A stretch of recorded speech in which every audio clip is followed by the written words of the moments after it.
GP at least 1 life as Milk takes the first, and the rest of the Vitality teammates fall down like dominoes. And I think if they can find a way to get a second player kind of getting those big win-outs like Milk has been getting, I think there's going to be a tough time for any team to stop Vitality, as we're going to jump into the first game of this series between T1 and Vitality. Let's go. This is going to be such a banger. We have a Zyra and opening encounter, which means the last augment will be a prismatic one. Pretty rare type of the encounter. And players will be able to play around such things as Invested++, which allows you to go fast 9 and cap those boards with Battle Academia or Storks being a main top 8 fast comp, or just opt for some GP or Cassante board with the Bronze for Life Plus. Yeah, of course. And that's been the story of this tournament so far, has been Gangplank, and seeing how many copies we'll see per game. I know you've been an advocate of, hey, maybe we should be seeing more than the 2 per game we're generally seeing. But on top of that, I think some of the other compositions that have been really shining, I mean, especially Sorks, I think has been able to pick up a lot more wins than maybe people were expecting. Everyone probably expected to see a lot of Sorks, but the fact that it's been able to actually win over Gangplank in all of these lobbies has been really impressive. Yeah, it's the problem with the GPs, it's very heavy reliant on the augments, on the items. You want to itemize a lot of units, and if the comp is not as scary, so like you need to hit those 3 stars, otherwise the comp falls short. So that's why going for the more power from the augments and leaning back on the 2 stars and pushing level often is a better strategy, especially if you are 2, 3, 4-way contested. And I'm actually surprised there is so few GP players usually at lobby, because they are opting for reroll GP instead of tempo GP. Yeah, and speaking of that Gangplank, Bintum, we're jumping on board here, and he's got that Gangplank ready to roll.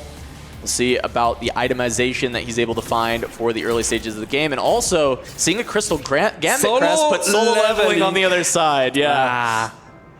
It's tough because usually the Crest is actually pretty nice, and we've seen a little bit of the 5 Crystal do pretty well. However, solo leveling Gangplank is very hard to pass up, and that was one of the catalysts in Wolves' very quick 2-0 to start the tournament.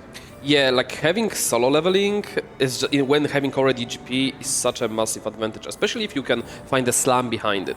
Meanwhile, we can see on the left side already some of the players picking up the first arguments, where Prestivan has a treasure hunt, which means he will be playing some sort of reroll, either Mundo with GP, Mundo with Jhin, or Nar or the Kai'Sa. Perhaps the contest on the GP just to stop the potential high roll from the solo leveling player. If he ends up picking, and he does not, he will go for the reroll line.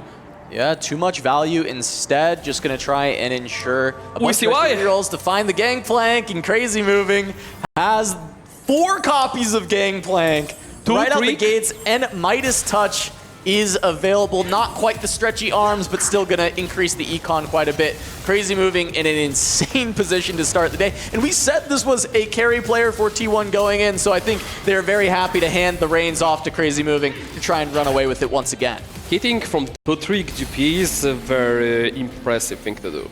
However, I would love to see Binheum still go for the solo leveling and just go for fast 8 strat. Just make the tank slams, or perhaps like Cassante type of slams, and play out towards that. He doesn't have to play a reroll GP. The argument is just so strong, I don't think you can pass on that. I think this is too much of a, oh, you're playing GP, I will not go into that type of line. So not sure how I feel about it. But yeah, we'll see. Milk probably will be playing reroll as well, given his preparation. Crazy Moving will be GP with 4 GP copies already. Setso goes for the dev cap, so some sort of AP flex fast state most likely. Especially as you mentioned with the final Prismatic, we could see that Invested++ for Setsuko to try and cap out the board. Probably around the Sorks, but it could still be Prodigies. Those have been the primary 2 AP lines that we've been seeing in Prestivan. Just starting out with this Gnar, not much else being held. Maybe gonna look for, maybe the Mundo Jhin line. There's a couple other rerolls we've seen Kai'Sa, but usually Kai'Sa does require you to be playing it from the get-go so that you can start getting those stacks. Absolutely. So we'll see if this is another story where the teams mirror the comps, given how strong certain comps are. Perhaps we'll see some crew instead of mirroring Mundo, but like we should see like one Battle Academia, one Sork, because they don't usually share units a part of the frontliners. Yeah, This start for Setsuko, as far as the tempo to try and find a win streak, is not bad. Having the Rising Chaos Syndra already upgraded, getting the death cap there and having 1 tier, so if he can find something on the carousel to convert that, can be very nice. Going towards either Sorks or Prodigy, but I like Sorks generally with the tier. However, the units that are being held lend towards Prodigy. Absolutely. And then Setsuko will be facing against the crazy moving, and the Chibi actually struggles against Syndra boards early on, because Syndra provides so much single target, where she does struggle later on. And this is looking pretty good for Syndra.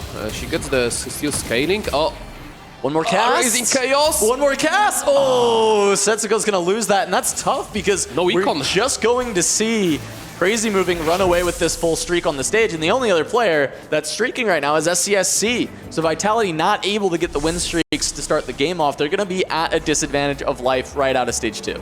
This is a very bad for Setsuko. He just pre-leveled. He has at 0 econ. He's holding the bench.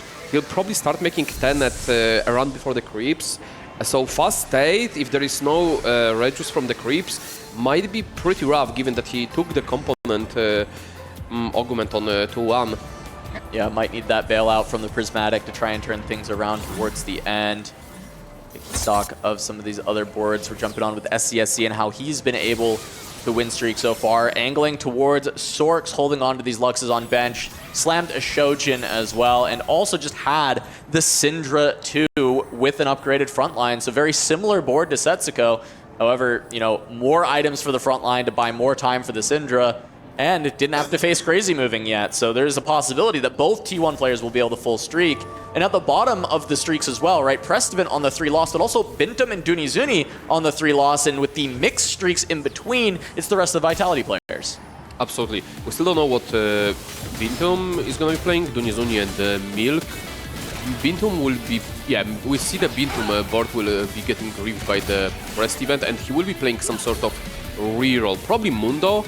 It goes the best with the too much value, because you can fit so easily 2 Jagger, Jin, and just a Kabuko for the both heavyweight and the mentor, and you place it over later for the Udyr for the 6 Jaggers. Yeah, I agree. It's probably going to end up being Jin. Kai'Sa's in for now, which theoretically could still end up being the carry of that reroll line, but just playing the Kai'Sa to have 4 unique, 2 cost in for that too much value, get those extra rerolls. Crazy Moving will be looking towards some components, because again, he has a great board, great opener, but the problem might appear when the cracks will drop. Those items are horrendous. They are good for the stage 2, but it will quickly fall off during stage 3, stage 4 if he doesn't get a good GP items. Oh, and he is just so rich, right? 4 win streak with the 38 gold there, and the Midas Touch GP is going to be able to potentially generate more, as Prestivan just full open, trying to deny Dunizuni the lost streak, at least keeping 1 full streak for the team, as SCSC and Crazy Moving will face off. So T1 will not be able to complete 2 5 streaks in stage 2.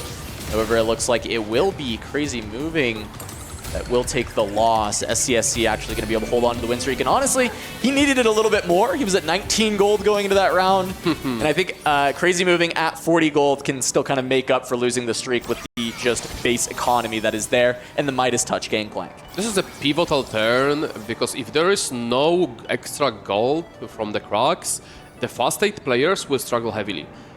Because even if they get there, like hitting 2-star, like even front lane, on top of having some sort of resemblance on the back lane, will be a problem, and the reroll players will be running over them. So this is, if this is like item heavy cracks, it will be an issue. Yeah, really have to have our eyes on Preston. Did go for the full open loss streak. Just now buying the full shop to feel the board against neutrals. We still don't know what Prest event is planning on playing.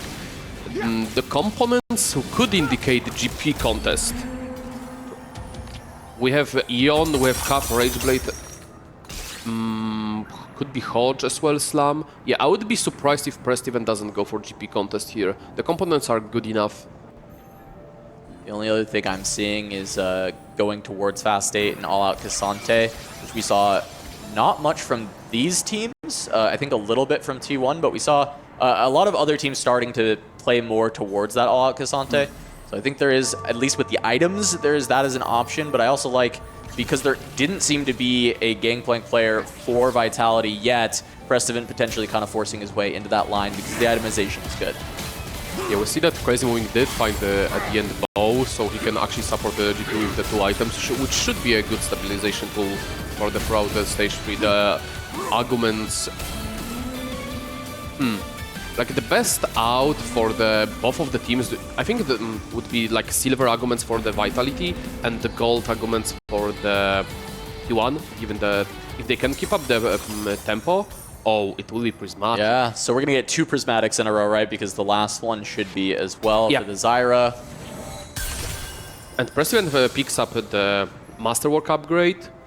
And looking at the board so far and the bench, it looks like GP angle at the end. Holding Yasuo, holding Mentor-U units, holding GP, Jarvan. Yeah, it will be the contest. Rolling to up to 20 to get the Treasure Heart proc. Yep. Yep, exactly as you said. Finds 1 copy of Gangplank, will be able to get a Radiant item on it, but not hitting straight away. And Crazy Moving just holding on to the gold, not starting to roll down yet at all. Prestivan rolling very deep. Ooh, that's a Yasuo 2 from the first Treasure Hunt proc. That's pretty big. And he has still 1 more treasure to proc. The problem is there is very little econ coming through the creeps. So he's struggling to get another 10 rolls in. And what is that? Yeah, Bintum still ends up with 5 Gangplanks on his board and bench. He has a Leona 2 on 6. Very, very strange what has happened here with the extra rolls, and yet not finding the copies of Mundo or finding Jins, really. I'm curious where Bintum even goes from here. Yeah, this is very interesting, because he did find the Leona too early on, which will screw up a Battle Academy player, which was Setsuko for this game. And the other side, we've seen Milk with the sponging on Bramble, which will be pretty good into all the AD flex players. And Milk is prepping Mundo Jin and holding a bunch of Kaisas, I guess trying to prevent Bintum from getting those because there was the potential out of Kaisa for Bintum. And I guess with the Shojin Slam as well, it's more likely that it wanted to stay Kaisa than go towards Jin. Yeah, so far we have pretty much a mirror comms going from both teams. We have Bintum and Milk on the Jin Mundo. We have the Soju and SCSC on Sorks. Setsuko on Battle Academia. Prest Event and Crazy Moving on GP, and Vendunizuni on Flex AD, which looked like potentially all-out Cassante. And Setsuko having that Bramble opener with the sponging and prep should be rocking through the stage pretty easily. There is one big issue on the screen, that precisely is 0 gold. He's a spender. Yeah, Milk rolling very deep for that, and as we mentioned, right, holding on to all these extra copies of the Kaisa, but he is very strong. The Bramble, as you call out with the sponging, can be really good, at least into Dunizuni, who looked like they were playing potentially more 80 items, 80 focused.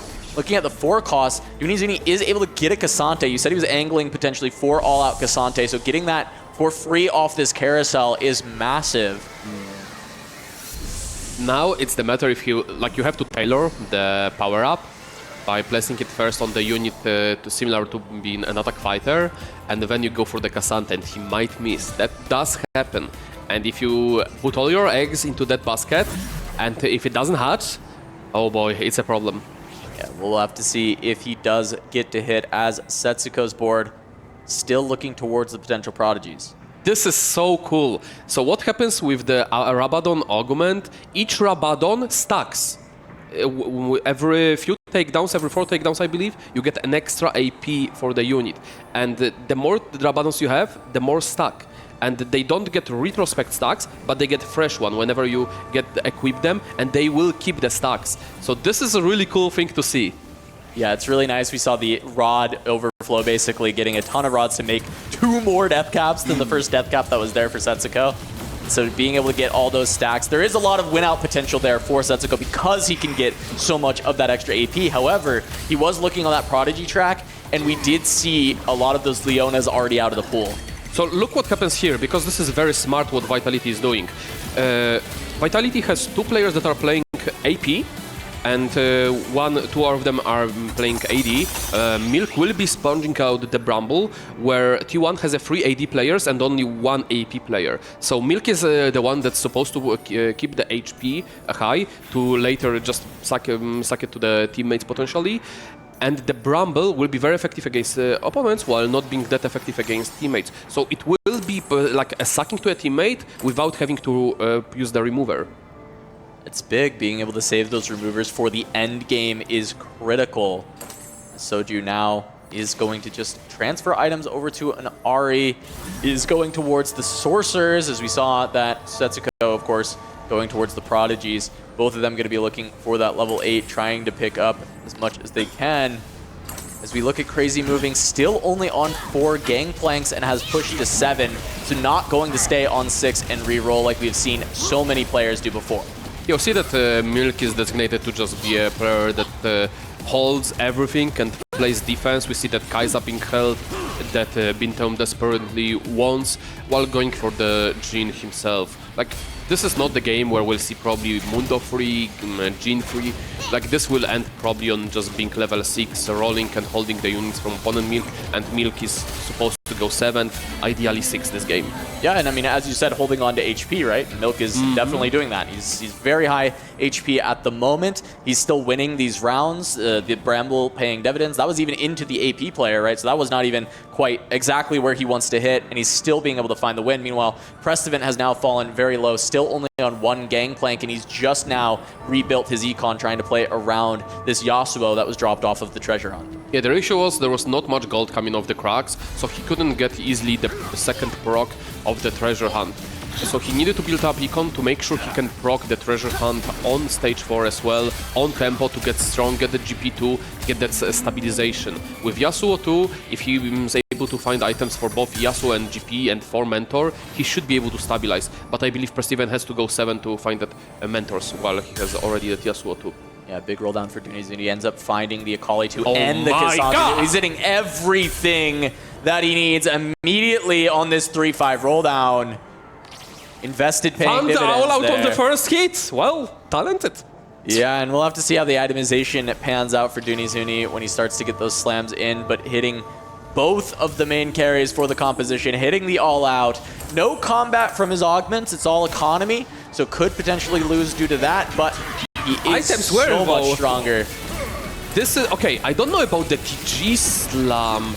Oh, he has another glove open. He had to slam TG, but oh, I wish to see that. This is a problem. He's not gonna like if he doesn't get the item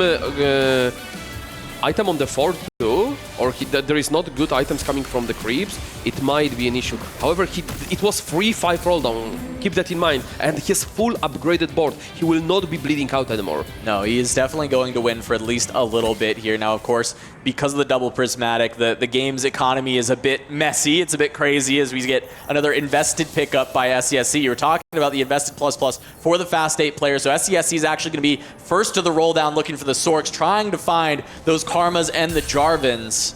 And we'll have to see. He's racing against, I believe, is Soju in this game. Does find the pair of Jarvans and gets a Gwen. This is big. There's the Karma as well. So he's not found the upgrades, but he's found the units. He does have solid items. He did pick up invested, and when you pick up invested and you don't find upgrades, this might be a tragedy. Like still on Karma 1, still only 1 Cassandra for the front. However, does find the Jarvan. Only 1 Gwen. This is looking rough. Yeah, the Jarvan upgrade is big to stabilize this backline, especially because the Gwen is there. So at least for the first few rounds, it might be okay. Soju also hits the Karma 1, does not get the upgraded Jarvan, and does not find the Gwen. He does have a pair of Karmas, though, so maybe he can get there before SCSC. But overall, I think advantage is T1. I would say Soju having insane combat arguments. Those are 2 premium prismatic arguments for the Sorks, while on the other side, a CCP, like a lot of T1 players picked up econ arguments. And even though Dunizuni hit everything, he's still down 2 arguments. It's like gold plus more gold. So even though he hit, I don't know if he'll be sellable past stage 4. Meanwhile, Prestivant, Yasuo free. He did find the invested we talked about. Yep, found it. He needed that influx of gold because he was playing extremely low econ early on. You called out needing exactly that. Does not find the gangplanks, but Yasuo 3, that can work for now. Try and save as much HP as possible. Don't go 8th. Yeah, not sure on the positioning on the Yasuo here. He's like, he likes to be more in the middle. He sends out, but he does jump, and you want to for him to jump on the back lane. Is this a wrapping attempt at the back here? Yep, going up against he does have the unstoppable. Look at this from Milk. The sponging has now also included the AP protection, right? The Anima Visage. This time it's actually very nice that it does proc on the Anima Visage instead of the Brambles because you're going up against your teammate on the AD comp. Yeah, Prestivent is your win-out player, but while also having like very strong, like I think like both Prestivent and Soju have a very greedy augment, and once they hit, they should be both being able to top 4 this game quite easily. And just taking stock of the HP in this game, Milk and Soju at the top of the tables, but overall, it is very tight when it comes to the HP, with just Prestivent Dunizuni at the bottom, but both of them have found major upgrades to their boards. Yeah, we haven't seen the Setsuka board for a while. We need to see how he managed to hit this Battle Academia unit, because we've seen already the Leona too early on the Bintown side. And Battle Academia, part of Leona and like, or Poppy, Cassante, could struggle, and also Cassante were out, Leona were out, so the only real option left over was like Poppy. And Setsuko has found one copy of Leona, has the pair for his Yumis, but that is just a 6th copy of Malzahar and no gold left. This is a really rough spot to be at. He's skipping the Malzahars, he says he doesn't have econ. Consideration to move items to Yumi are not there yet, due to the Raising Chaos Syndra is just such a powerful tool. Yep. Seraphine does remove her, the Malzahar. Okay, I'm actually surprised we are not taking out Cassante 1 for the Seraphine. I think this is a mistake. We'll see. I mean, he has locked the shop, of course, because he is going to be able to pick that up. We'll see if he ends up making that swap for the next fight, but goes up against Dunizuni, who does have the all-out Cassante upgrade, the Akali upgrade. Setsuko does look like our most likely to free-fall player. I'm curious of crazy moving spot because he's also dropping very low very quickly. They are targeting Bintam to send him AF. They are holding all the Kaisas. Even though Setsuko could have made the stronger board for this turn, by selling Kaisa and buying Seraphine and just holding on the Cassante pair, he refused to, because they are dedicated to send Bintam AF at this point. Yeah, 1 away from the gangplank, trying to roll down his crazy moving. Doesn't end up finding it. Bintam finally hits the Kaisa 3. They tried to jail him, but couldn't keep him there.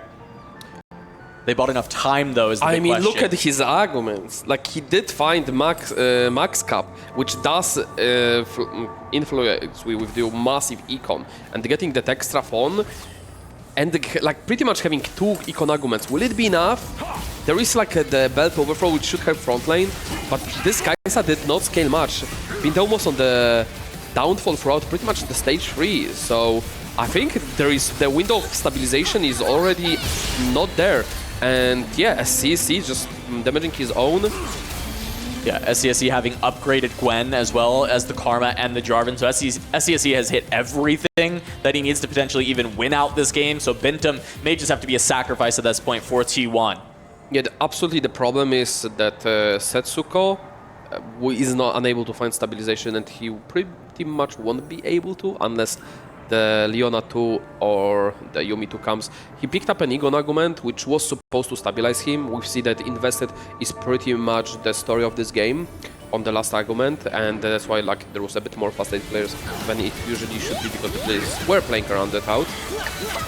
But yeah, not having the upgrades for stage 5, not being able to go for 9 already, is a big drawback, where it's just a matter of the race who goes safe, Setsuko or Bintam at this point. Yeah, and we still have to have eyes on Crazy moving here because the GP3 out is still available for T1 as a potential way for Crazy moving to also scrap for the top of the tables instead of falling down. Vitality may be in a spot where they could take the bottom 3 spots again, as that is the GP hit. Setsuko does find a Seraphine 2. I don't know if that's good enough, honestly. it's a problem. It's one of the 5 costs that doesn't feel like it really makes you stable, right? It's going to be a little bit more damage, maybe take down a few extra units, but right now there's a lot of danger. This should be very effective. Like Leona is such an amazing unit against Zorks because you don't get this chain reactions from the explosions. So like once there is like, and we have the Prodigy to heal up a bit the front lane, but it's just so much damage. Yeah, I mean, it's a close fight, and actually, will win. Gets there and wins over Soju exactly with 1 unit, which is perfect. Prestaven gets a win over Bintum. Crazy Moving loses after hitting the 3-star Gangplank. So overall, this round, heavily going to Vitality, shifting those HP bars a lot for T1. And Vitality just holding on, but there is still just the problems that are Dunizuni and SCSC, who both hit their comps extremely hard. And they hit all the items they need. Like, there is no single brick on the item. It's just, they hit everything. And this is the different variation of the comp with the 4 Supreme Cells. Usually you see that a comp being played out with like 5 costs and like strategies. It's not the case here. We see that he angled more towards the Supreme Cells instead. All right, well now Crazy Moving goes up against Bintum, and it looks like they are just sacrificing him as C Moving did not take anything out. The stretchy arms of that Gangplank going to be the end of Bintum, and that's going to be an 8th for T1. Vitality able to hold on and jail Bintum long enough. This is very important not to suck for Bintum here, because there is like Vitality HP are not low enough where someone can outplace him, and they will need to suck twice for Bintum, not only once. So it's important to know when to suck for a teammate and when not to. And we've seen this was the biggest mistake, I think, from the team so far. They were sucking when they shouldn't be doing that, which was costing some series some of the teams. Yeah, heads up for T1 just to let him go. If he lives, basically, right? You know, he's hit what he can, and if Bintum can find some round wins, that's fine. But now there's just a roll down from Milk. We've talked about, like, we see another Max Cup, which is pretty much premium augment for the reroll, and also griefing other players. We said that pretty much Milk was designated to go 7th or 6th. But he didn't go 8th, which is ideal, and now he did grief everybody. Unlucky a bit for the Vitality that Dunizuni hit as much as he did on 4-1 roll down. But still successful game from Milk. Just gonna lose the teammates here, and had, as you said, just held on to a lot of HP early on, right? That was the big thing that he was supposed to do. The problem is now Setso not able to hit anything. Does eventually find, of course, the Seraphine, but that doesn't really stabilize you. We saw some Yumis being held, not able to get the Prodigies online in time, even with that really cool setup of the Rabadons into getting all the rods, trying to put something together. But if you don't have the units, it doesn't matter if your augment and item combination looks very strong. Yeah, we see the power of griefing from the other team essentially here, because even for invested, you fail to hit the uncontested comp. No one played Battle Academia, but he still can't hit because there is so much denying from both teams going on, and like if you manage to hit through that, you'll be stronger than usual when you see your like ladder games. Like you would not see some boards do that well because the overall strength of the lobby is higher. Now, still the last rolls for Setso, not able to find the last copy of Yumi. Milk still 3 away from Mundo, still forever away from Jin. He was never going to hit with how much he had to hold. Have to get very lucky to actually find everything. I mean, Max Cup does help a lot. It does help, but Vitality might be looking to go 6th and 7th right away. The same case as for Bintum. No one is sucking for Milk. He was designated to go 7th, and that's exactly what he did. He's out. No, like there is no absolute reason to suck with HP for him. While we see Soju being pretty strong, having with those Giga combat arguments, just needs the Gwen boot desperately. Yeah, and the problem is you know, SCSC has already hit that, right? You know that the Sorks are already very strong for SCSC. Dunizuni actually ends up taking a loss, which is very big for Vitality. A couple of losses for T1. The biggest problem for the T1 is that Vitality is so healthy. Normally in this spot, after this fight, if the Vitality is low enough on HP and they didn't fight each other, you would send the weakest player to die to the creeps to guarantee pretty much the win-out player to take the win and to not allow Vitality to get a bailout ghost fight, which could be a case. But now this fight, will determine the strategy for the creeps, essentially.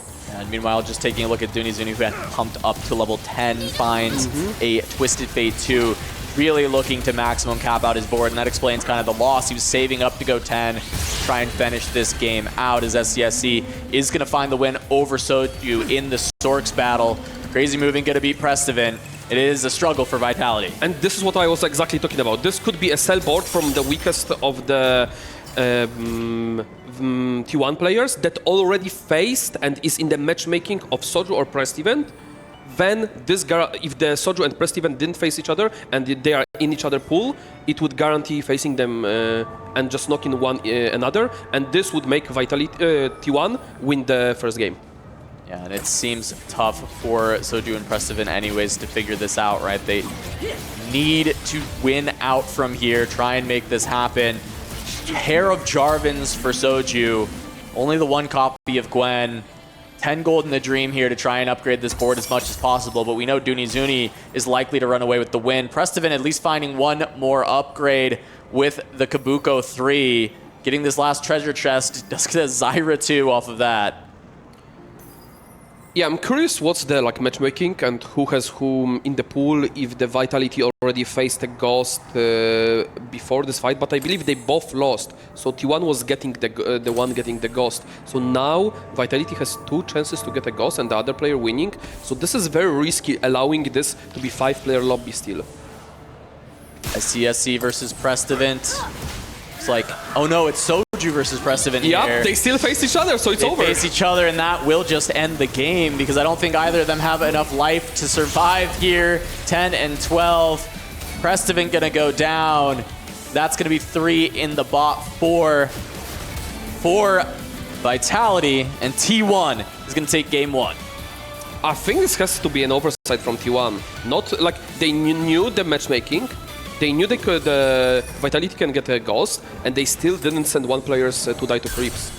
I'm not a big fan of that. Yeah, well, end of the day, it does work out. I think this was a tough match for Vitality. It felt like they had a couple of spots that were looking pretty good and could not find what they needed. As you said, the griefing out of T1, holding on to the Yumis, holding on to the units from Battle Academia, ends up sending Setsuko in a bottom spot with an uncontested comp and a very strong augment combination. Yeah, the problem in this game was definitely Prestivan on his roll down, unable to hit GP2. Like, it was such a struggle, because like, even though he did hit Yasuo from the cash out, Yasuo does not print you the gold.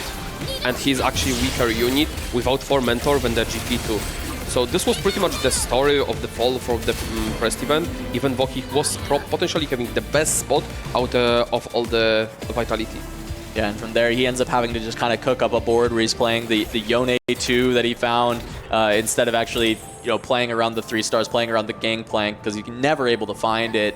And the board worked out okay for a while, but it's not the same that we've seen out of the Gangplank, out of that early money printer that we get to see here with Crazy Moving, and ends up being a 5th, and they go 5, 6, 7. Yeah, so when you're that deep already into matchmaking, you can outposition all those kind of boards with the Akali and Cassante.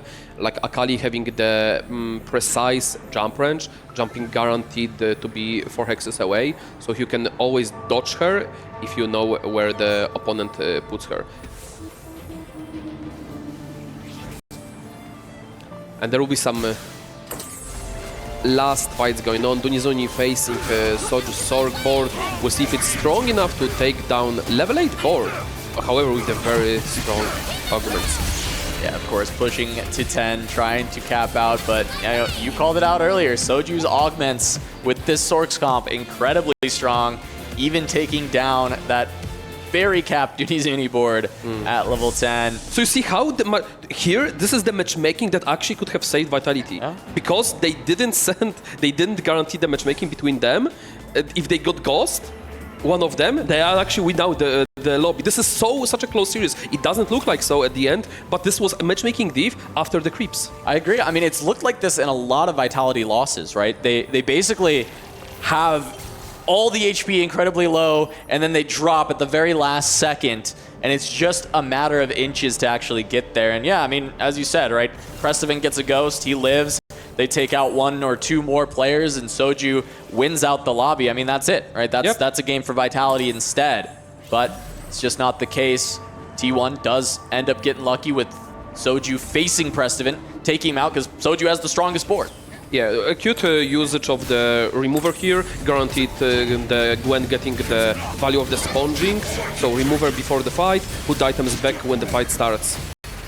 Really, when you have the spare removers, it's important to utilize it with the sponging.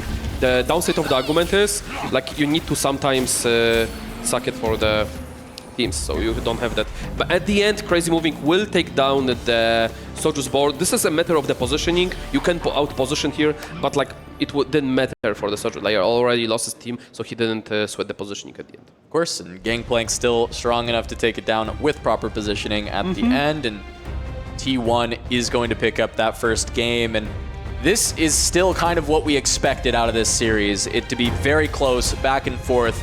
These games coming down to the wire, a matter of inches at the very end. T1 able to squeak this one out.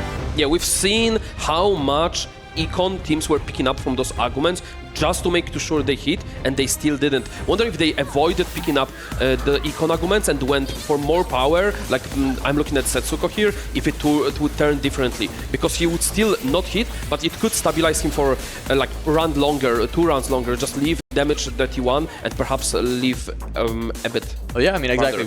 One fight going any different could change everything. So we're going to send it over to the analyst desk to break down this first matchup before we get the rest of the series of T1 versus Vitality. What a way to start off the clash of the titans of Vitality T1. A close game, and yet T1 comes out on top, proving that they are just that much little better.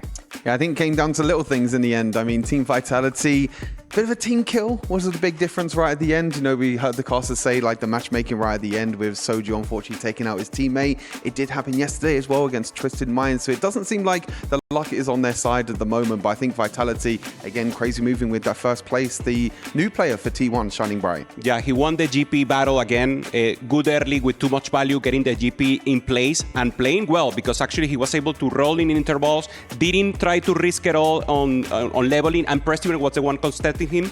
He couldn't find the GP3, so he just went up level and tried to find the Johnny. So a vintage mecha comp, if you will, the one that we were playing on previous patch, is just not good enough. The GP is just too strong, and it wasn't enough for Vitality. Yeah, and as our casters already alluded on, it's been a battle of the small little incremental inches that we're seeing that really differentiated T1 from Vitality. But also when it comes to Vitality, was there anything they could have done differently to avoid that team kill? No, I think it's a very difficult spot to be in. I think it just comes down to T1 having 3 people left alive. Obviously, Vitality had 2 people. I think the big thing in this was 2 of the players going in the bottom 4 at the start as well. We talk about Milk, how he's the win-out player for Vitality. He's got so many first places already in this tournament. I believe 3 or 4 overall he's had in this tournament already. He's the player that you need to be the star man. But unfortunately, in this game, he wasn't the star man. We had a point where he had Jin 1 on his board and he wanted to play Jin, but he had 6 Kaisers. Yeah, exactly. He was helping the team. The 6 Kaisers hold was important because they sent Bintium 8th. So that's the first win condition for them. T1 lost the first battle getting 8th, but then it wasn't enough because all that economy went into a Kaisa and then Milk couldn't pop off. And in the end, 3 in the bottom, you just lose. Yeah, that's unfortunately how things do play out to be, and the top 1 finish then for T1 does come through instead, and it just makes this series a lot more exciting, because if a few little small things could have gone differently, we would have been talking about a different team, which moving forward, I am very excited about. Also, a tempo play here for Crazy Moving, slamming their Sterax, not a good item normally, but play it tempo, play it immensely, and then getting a first in the end. For me, impressive play once again, the hero 41.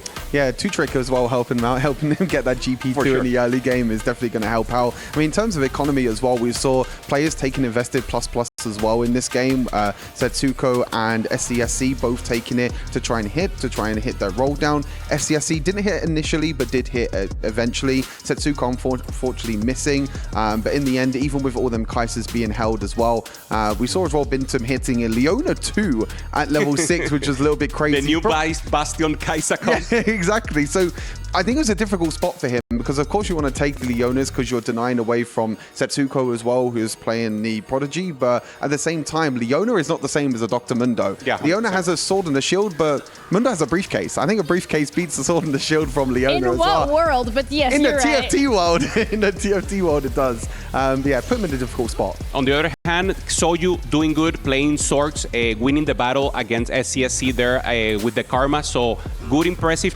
performance for him. For once again, the team as a whole couldn't perform. They tried to hold up. They did what they did to penalize T1, but they didn't have a win condition in the end. And now we're seeing a little of the variation. There it is. The game plan taking good management there, and Crazy Moving just winning round and round. Yeah, another win for Crazy Moving as well, as I mentioned. You know, the star player of the substitute. This was the big question mark coming in for T1 as well. And I think it's an incredible story for him because he was here at EWC 2024, but he was on Na'Vi, and Na'Vi didn't have a very good performance overall. But now coming into a bigger roster, bigger names as well with T1, you think of players like, you know, Bintum not having the greatest of tournaments so far, but it's Crazy Moving, the new player coming in, being the shining light for them. Yeah, and that was something that we highlighted yesterday as well for T1 when it came to these individual players stepping up. I think I would also talk a bit about Vitality here, because one thing that we've touched upon is that we are consistently seeing Milk as a top 1 player. Maybe that's something that they should change. Yeah, I mean, in this case was Soyu. I feel he last year was initially the one. We were talking about this, Alan, also. Normally, Setsuko is the one to pop off the free. You leave him free, he's the X factor, and then he gets a top 2 or a top 1. He hasn't been performing well in this EWC, and maybe that's the time. To the break with the second matchup of T1 against Vitality.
T1 Big Bad Wolves have won the EWC.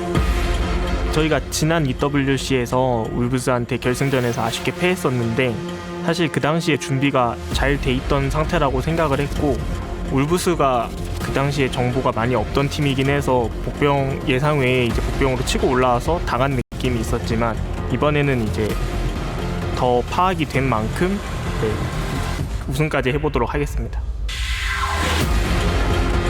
지난 크레이지 무빙 선수를 영입하게 된 크레이지 무빙 선수가 워낙 TFT에 대한 경험이 많은 선수고 EWC도 경험을 했던 선수라서 대회장에 갔을 때 저희 팀을 리드해 줄 수 있는 역할. 사실 제가 프로게이머 생활을 한 15년 정도 해왔는데 처음 시작할 때부터 꿈의 팀이 T1이었는데 들어오게 돼서 너무 좋고 그리고 우승을 노릴 수 있는 팀이라서 더 좋은 것 같습니다.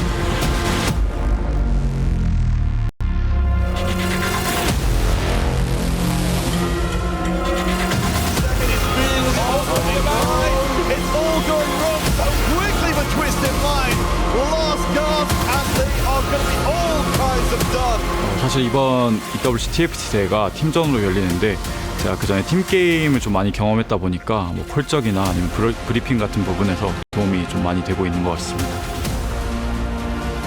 이번 연도에 저희가 바라는 거는 당연히 우승이고 이번에는 작년보다 준비가 더 잘 돼 있다고 생각하기 때문에 좋은 결과로 증명하겠습니다. 사실 개인적으로는 제가 커리어 하이가 세계대회 준우승이에요. 그래가지고 이번 대회를 통해서 멤버도 좋은 만큼 커리어 하이를 좀 이루고 싶습니다. 우승으로. 다 보시고 오겠습니다.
We're back at the SNB Esports Arena for TFT at EWC. I'm Casanova, joined by Alan ZQ. We've just had our first game between T1 and Team Vitality, with T1 taking it home off the back of a first from Crazy Moving. And now, Vitality has to find a way to bounce back. The game, much closer than the placements may tell you. And Alan, what do you think they got to do to turn this around? Honestly, a bit of more luck. Like last game, there is a lot of things that did go T1 way, but didn't go Vitality way. Starting from press event roll down, not finding GP2, then looking at Dunizuni roll down, just hitting everything and maintaining eco. It's just like even those two factors was quite a lot, and Vitality was successfully going for their game plan, sending Bindom 8th, making sure Milk goes 7 or 6, and also Setsuko not being able to hit through the invested. There's just so many things that didn't go right, and they still made it look so close, and hence you have to be scared of them. Jumping in to this second game, we are going to get some varied loot at the start of each stage with the Akali encountered there. Soju is the first board we look at. Always taking a look to see if anyone gets dropped that gangplank to start things off. I mean, or even more cursed, the three of them like we saw from the Wolves. Absolutely. It's a very big series for the Vitality, because they are at the third place right now in the club championship standings, and if you drop out now, you get absolutely 0 points. And just for getting to the playoffs, there is already 200 waiting for you. Exactly. And they are trying to catch up to Falcons, which are in the second position, so it's pivotal match for them. Exactly, and if they are able to win TFT, take it all the way down to the finals, they'll be just 50 points behind Team Liquid in the club championship rank. Yeah, they would pass Falcons. Exactly. That would be very impressive, given how Falcons are accomplished. All right, here we are with Crazy Moving. Starting things off, this was our champion from the last game, and also just in general, Crazy Moving has been winning a lot for T1 over the course of this EWC. It's definitely been a great pickup for the team, a great addition. Crazy Moving has not had them skip a beat from losing Bobe from last year. And we're going to jump on board now with Soju, who does have the gangplank this time around for his team. And we'll see what else he can pick up. A Kabuko to join. And we've got our first augment selection, Alan. Hustler is pretty interesting for 4 versus 4, because you are playing greedy, but we'll see Collector perhaps being picked up to go for the GP when the Midas touch is less appealing after picking up that. Yeah, especially if you could go something like Stretchy Arms Collector to kick things off and just make so much extra gold while playing it. You see that grabbed from Soju. On the other side here, that looks like a Wandering Trainer for Dunizuni. Oh, he does like to throw a wrench. I'm really curious what's that gonna be, but meanwhile, Soju does have the mech, has the early Kabuko, so it'll be pretty handy. While, what is that worthy? Is that a worth the wait Kale that we've got here with That's 6 6 copies already for SCSC? So this is just gonna be 3-star Kale right out the gates. We've seen Kale fail a lot in this tournament. I think this is a spot where Kale looks broken, and I'm curious if that's gonna be the case. Ginsu as well, immediately available to slam. Yeah, and Aatrox too. Like, you struggle with Kale early on if you have no front lane, but it won't be an issue here. And being able to push that early 6 with Kale is absolutely pivotal. And the fact that he has so many Kales early means that he will be able to pursue actually Kale for this game for a potential win out. Yeah, I mean, you don't even really have to roll. You can just start pushing levels because you're just going to get these Kales for free. I mean, yes, you could roll a bit to try and get even ahead of the curve, but we'll just hit one more naturally. I mean, realistically, at this point, I don't see a reason to roll for the Kales. You're just going to be able to hit it for free, push 9 as fast as possible. I believe that Setsuko has the fight stronger kind of argument, that he knows who will be fighting. So it's very good for the matchmaking later on. And to properly suck and save HP early, preserve the streaks, especially if you're at the bottom. So you already know that he plays against someone. Oh, he just gave Soju to farm the GB proper amount of the gold. Yeah, and we do see that, it is the gold collector for the Gangplank, but it does not look to be stretchy arms just yet. A bit of miscommunication because Setsuko moved and Setsuko donated to him Lucian to make sure he heals 1. So 1 HP diff. Yeah, we'll have to lock in there. We'll log it for later, Alan. Yeah, we'll see if 1 is the magic number at the end of the game. Yeah. Actually writing it down, right? Just in case. Yeah, just if in it's case. 1 HP diff. Looking on board with Crazy Moving, did get that Gold Destiny, so going to be a little bit ahead in Econ, but it has converted into a couple of 2-star units to try and play for the win streak. Lucian with the early Sork slams, Shojin, and the Jeweled Gauntlet. This is exactly what you want for Sorks for your early game. So we see a reason why Donizuni opted for Wandering Trainer. It's a loot sub, and the first loot is the spatula. So Wandering Trainer becomes a lot more potent when you know that. Yep, exactly. You'll be able to get not just the +1, but potentially the +2 out of this spat, and that can lead to some very crazy compositions and some very high cap outs, including the potential to get one of those Prismatics online because you can start stacking it very early with 2 emblems. And we see that Milk will be opting to play some reroll with the Mundo. Try to slam the Vawedi last second to make sure he can beat Crazy Moving, but that will be not quite enough to take out that Lucian and 2 items. Yeah, it's going to be that heroic grab bag to try and pick up those extra copies later on. Nice, easy pickup for the reroll compositions. We see it a lot within 4v4 because you get griefed a lot. So having some duplicators is a great way to try and escape from there. No additional spatulas or pans on our first carousel to make things extra insane with the spatula off of the loot sub, so we're not going to get any Tactician's Crowns to kick things off. We see Prestiven picking up the Pandora box with interesting what he'll go for, because again we know that there is a spot. So from the vertical, he holds on to the BF. You could think it could be some Supreme Cell. We knew it was coming, but it's not any less jarring to see the 2-5 KL3, even knowing that this was happening. So the interesting part will be if he'll decide to roll for Mundo 2 or not, because this is like your main tank for a very long time, pretty much until the game ends.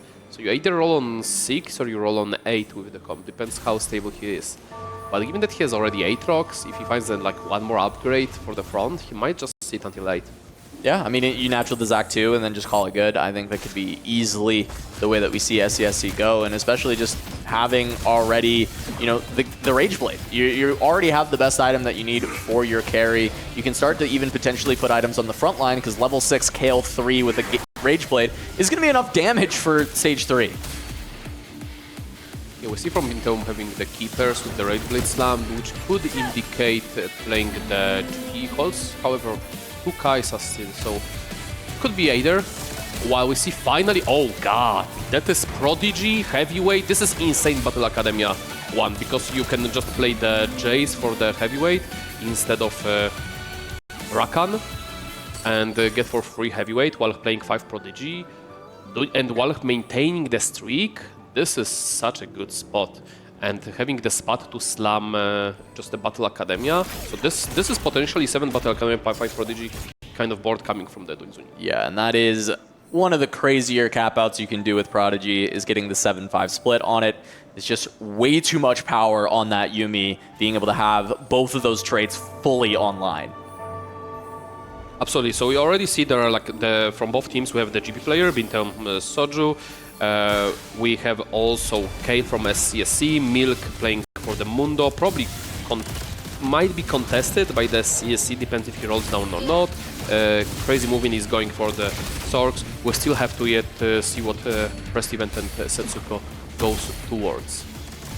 We see both of them were, I believe, loss streaking. Yeah, Setsuko finally ends up getting a win.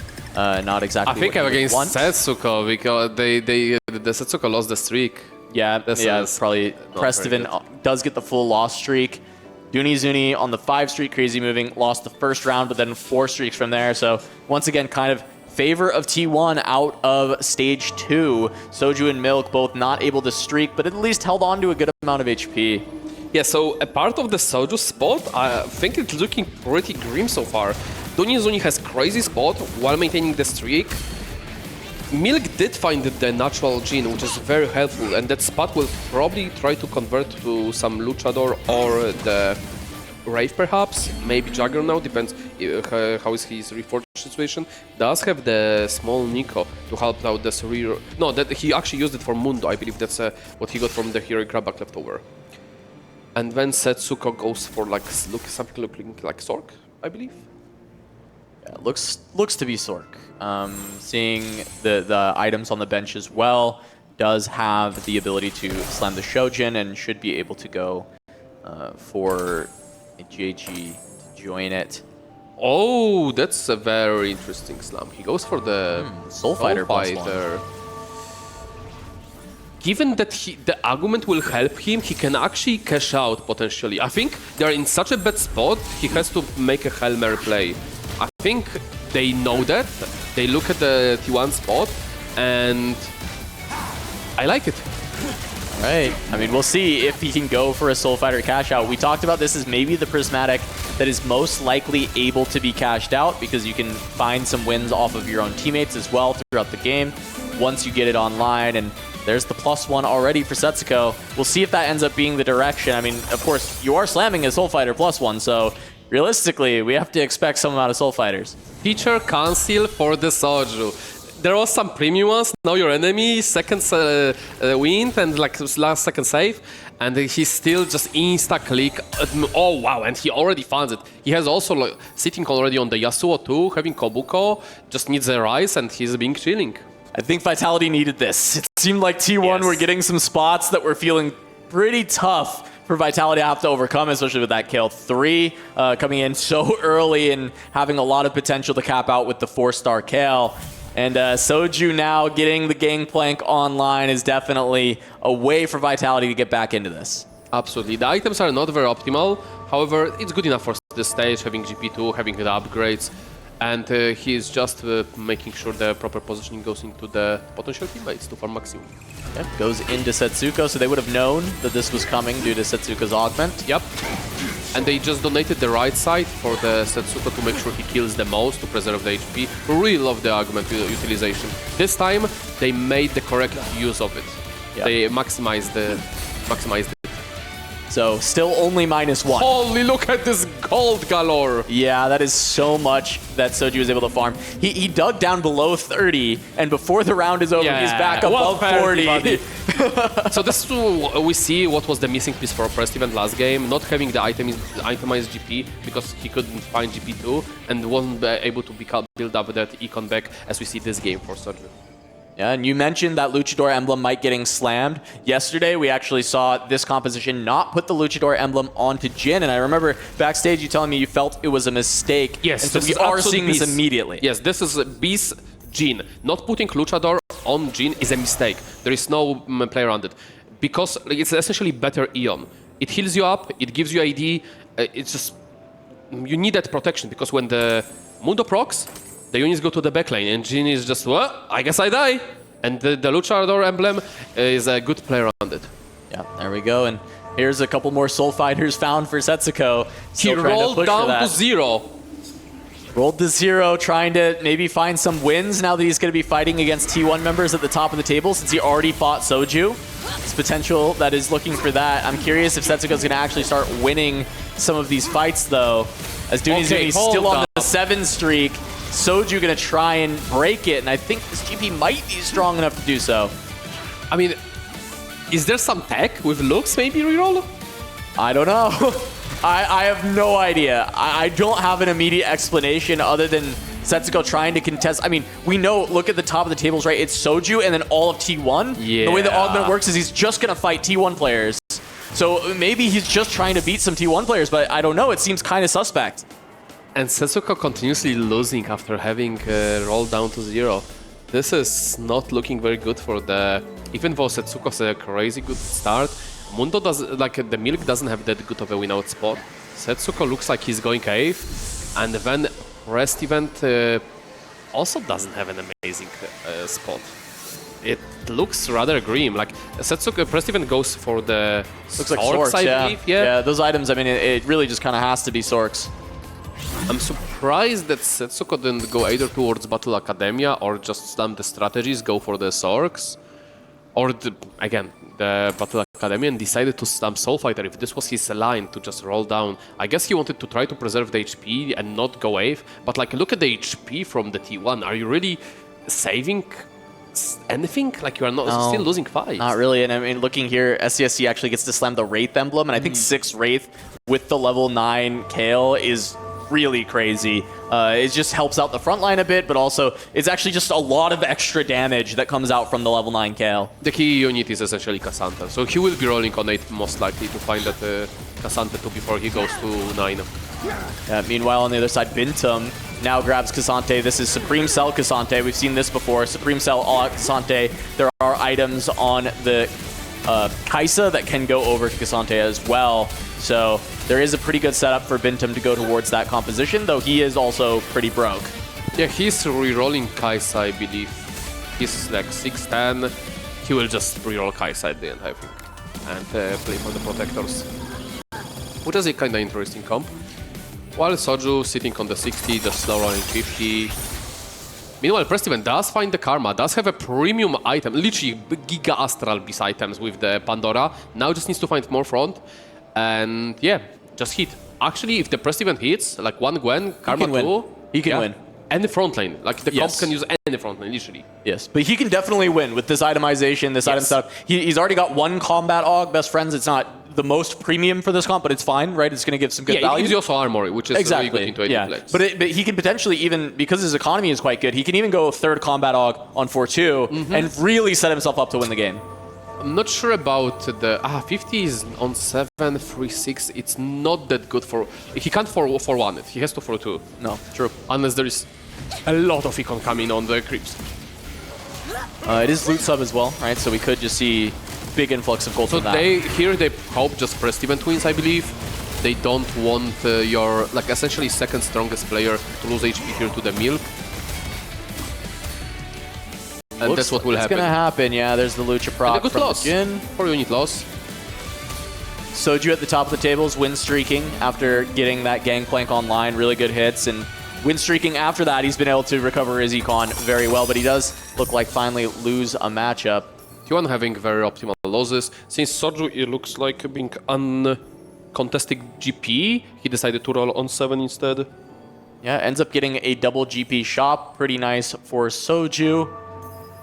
Pairs his Kabuko. 6 Gangplanks for Soju, still 40 gold on 7. Sells Karma to make sure that Prestiven can hit, not hold on to it before his roll down, potentially going on the 4-1.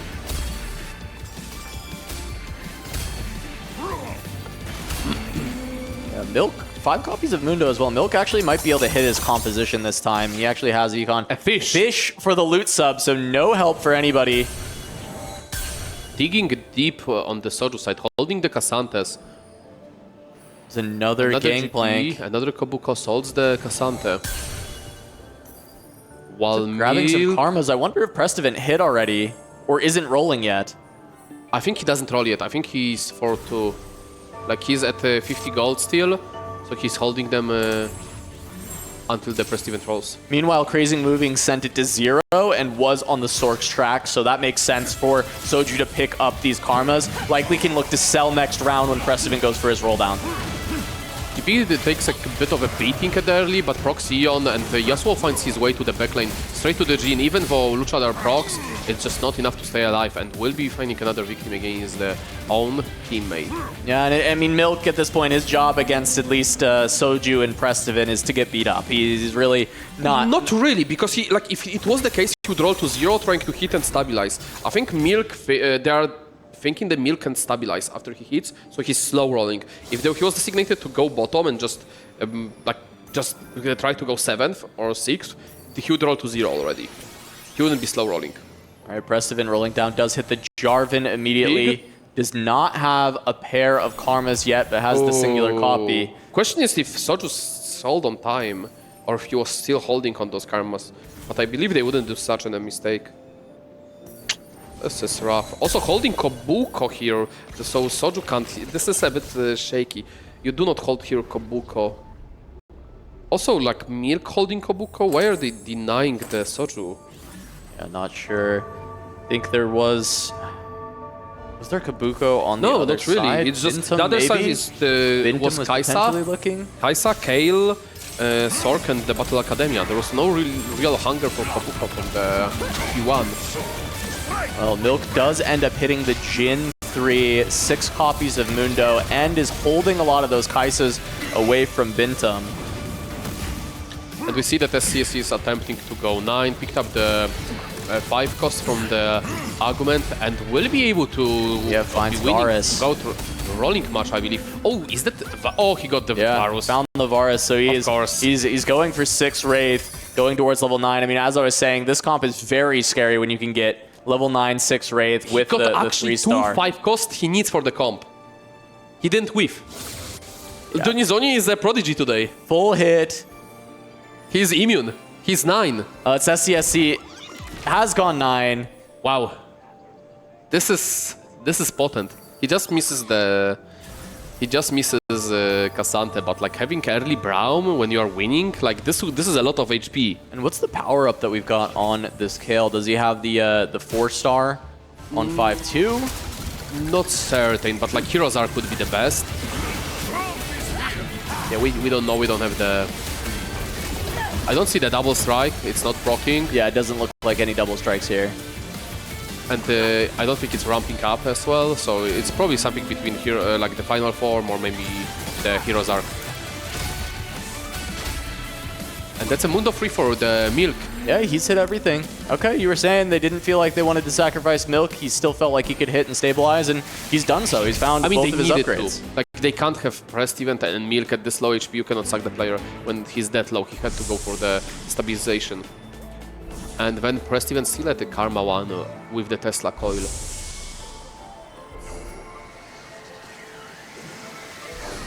Looking at the arguments, crazy moving found the another combat argument with the on the back of the explosive growth. I thought he's gonna try to go the fast 9, but no, he just wanted to go 8 and have more gold to roll for those Sork line. While Soju still does have the GP free, however the items are a bit suboptimal, while Bintum is struggling to hit the Kaisa and it's not happening. There is too much defense being played, and Soju hits. It's a complete repeat of last game with Bintum's spot, going for the Kaisa, getting jailed by all of Vitality, and Bintum may just free fall to that 8th place. Soju being able to find the Gangplank is massive, so he does have both the Gangplank and the Yasuo fully upgraded. I don't like his putting items before, unless it's all T1 in the matchmaking, but he's the win-out player. So unless he has only T1 players in the pool, then sure, but if he had any of the teammates, he should be sucking here because he's the strongest in the lobby. With the pretty much triple combat. He's already at stage 4. We see the Gangplank, he even has the stretchy arms ready to go. A little bit of frontline remaining, might actually end up losing to this Kale. One more shot. And wait, she survived. Wow, she survived, healed through. Soju actually loses that round. He actually looked like he had a little bit of a face of disbelief there. Yeah, I mean, it had to be non-crit. Like with so much crit, yeah, like there was like 80% crit with the scaling from the augment. Oh, the Pressed Event does find the Gwen. Yeah, still no Karma 2 at 0 gold here, but at least has the good items on the Karma and can transfer these items from Lux over to Gwen. Never finding a use for this Pan, however. Oh, he's waiting for the Sork, I believe. That's why he was holding it on the Lux so it can pop at any time without using Remover. Oh, it's just a matter like now the teammates will be sacking for him, or will they just cut him loose? Oh, they are sacking. They are sacking. Milk has taken the items off of Jin. Has to still kill some units though, because you can't just take like a full board loss here. Looks like some items were put onto this Boulevard to try and get that done. But it is going to be a rough loss for Milk. Yeah, I think Pressed Event caps higher than the Milk. So I think it's correct, but Milk will not be stable soon. I think this board will fall off pretty much at stage 5 given the arguments and no artifact on the Jin or Mundo. And the question is can they still send Bintum to the bottom? It looks like Bintum has actually started winning a couple rounds. We take a look at the health, and I mean, SCSC obviously at the top, 77 life to spare for the team, but it is T1 all the way down the list, 1 to 4. Yeah, but the HP is not that big of a difference because it's, again, within pretty much 10, 15 HP diff. So it's one fight and it can all turn around. It pretty much will know the outcome within the one stage. Stage 5 is going to be massive for both of these teams. Vitality's backs against the wall. They lose this game. They are out of the tournament. They go home. They win. They get one more shot against T1. T1 trying to lock their spot in the top 8, but Prestivant is going to find the karma, try and start turning things around. Yep. So he can fit the... He does have a Rise. He can throw it more frontline together with Cassante. If he gets Cassante too, this board is quite scary. Well, Setsuko has gotten to 8 Soul Fighter. The question is can he actually win 10 fights to get there? I'm not sure when this finally hit the board, if it was just now. But he goes up against Bintum, playing around a Lux still as one of the carries, but does have the upgraded Samira. But 8 Soul Fighter. Just level 8. Tried to reroll Kaisa, but failed. And like, is this Cassante 1 stabilizing enough? I mean, it looks like it might be. One more cast, and Bintum actually takes this win over Setsuko. Then that's terrible for the side of Vitality. Setsuko, of course, to actually win out would need to get the 10 wins for the Soul Fighter. They need Prestivant to go with the Soju 1-2. I think this is 7-8 for the Milk and Setsuko. Zuni, the only one from T1 that's starting to fall, and he's just on the Yumi 1. If he can find the Yumi upgrade, his front line's actually quite stable, and this is pretty terrifying that Dunizuni could potentially turn things around. Has the upgraded Battle Academia on the Seraphine. Yeah, this is quite scary with the damage sample that all comes from the Battle Academia. If he gets to 9, Dunizuni has a win-out spot. Yeah, Milk versus Bintum. Milk should be able to pick up this win and survive a little bit longer, but we see that all Cassante starting to wrap a little bit. Does end up getting onto the Boulevard. Will get stuck on Mundo for now, but the damage just has not been here. The Jhin is not getting it done. Gets wrapped on. There is the proc from its own Luchador, but he's going to go down to the Akali. Milk's just going to lose this, and even with just Cassante 1, Akali 1, and a 2-star Kaisa, Bintum able to take down Milk's upgraded board. A true masterclass from Bintum. Getting greeted from left to right and still maintaining top 2 HP for a win streak. Taking out 1-by-1 players from the Vitality. Very, very impressive. Yeah, I mean, the stabilization out of Bintum here is completely turning this game on its head, saving the game for T1 and potentially punching their ticket to the top 8, because this was a player that Vitality tried to send 8th, and it looks like he made top 4 this game. That is absolutely crazy. SCSC got 210. Oh, it's a keen eye on the Kale. I'm pretty sure we're gonna see a reroll on that. It's a ignored resist one, and there is not much resist coming, like the magic resist. There is mostly just brambles. Yeah, we see Soju here tried to sack for Setsuko. They're trying to at least send Dunizuni below him, wondering if the Edge of Night might grief that sack, but no, they're able to get there. That is going to be... Was this intentional? Yes, it was. It was intentional. The front line of the GP put everything else in the back corner. They did send Dunizuni bottom, I believe. Yeah, so this could be a saving grace, Soju sucking there. But the problem is Prestivant and Soju might be potentially at 1 life, and they won't be able to suck for each other when it comes down to the top placings. Yeah, been able to escape the 7-8, so they don't have to go 1-2. However, very likely that Setsuko is the next to fall. I think this intentional lose against Setsuko will have to be reviewed again, because I don't know if it's correct. It's just a matter, like, they might have sent him bottom and they just might need to go steal 1-2 to win this out. I don't know if this will matter at all, and that losing that 1 extra HP that you could suck for the Prest event might be way more important. Yeah, we'll see if Setsuko can actually win this next fight. That is the big test. Gets the set upgrade. Playing around this 8 Soul Fighter. I still think he's probably way too far away from actually getting that Prismatic upgrade. He would have to win quite a few rounds to make it there. That would also change whether or not that sack was good or not. Is if he's 1 fight away from getting there, then of course... He got 1 more placement because there. Dunizuni went 7th because of it. You see Soju is going to run into Prestivan. Ooh, has that's to be really full bad. strength. Soju has to win, and Prestivan has to live. Actually, you know stuns what? everything. This is actually very good. If Setso wins by the margin, that means, and they won't fight against each other later, this might be the best case scenario to Yeah, play Yasuo takes out Karma, but there is one more Karma cast that tries to take out a few more units. That's good. That's it's good. a pretty good loss. It's a very good loss, in fact. Yeah. This is ideal. Like, they had to face Setsuko now. falls, though, to Bintum, so that is going to be the 6th. Prestivan and Soju at the bottom. They have to go 1-3 to lock this down. Absolutely. So now it's absolutely incorrect to trying to like lose to the creeps at the next one, because you already know they face each other, so they won't be in each other pool any time. At least they need to be one fight diff. It could be they fight against each other, but it's less likely. Yeah, the big thing is SCSC 63 HP at the top of the tables, where some of the stronger T1 players at this point are actually crazy moving, and somehow Bintum is still there. I mean, now he has the Kaisa 3. Now it's the comp is online. He's 6 bought protector, enough time. 4 Supreme Seal. I think that's the first time we see the composition like this on the stream. Bintum absolutely cooked to keep his team alive, keep his team looking for the win. As we are seeing another cast from Prestivan's. Karma staying alive. On the other side, it is a win from Soju. So once again, Vitality hanging on and taking out Crazy Moving. Yeah, Prestivan getting Ghost is really nice here. Now it's the matter of the question, who will they get matchmaking-wise? This is so important. The problem is SCS is 63 HP. So Soju and Prestivan are doomed to face each other. They have to go one... It's impossible.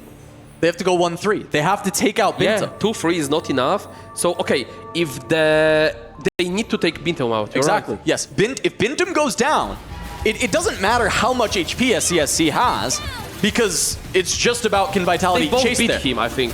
Oh, maybe no. I think Soju might not beat him. The problem is if they can fight each other. If they can fight each other... Yeah, they can. It's less likely, but they can. If they fight each other, it's doomed. It's over. Yeah. But if they can take down Bintum... Oh god, that's a big red juice! There is a chance for Vitality to stay alive in this tournament to face off against T1 for one more game. But they have to take down Bintum. They have to go 1-3. Or else Vitality is done here at the Esports World Cup. We'll see the final positioning from the both Vitality players. Okay, they are scouting other player, so that means they are not playing against each other. Okay. Bintum. Okay, that's Prestivan.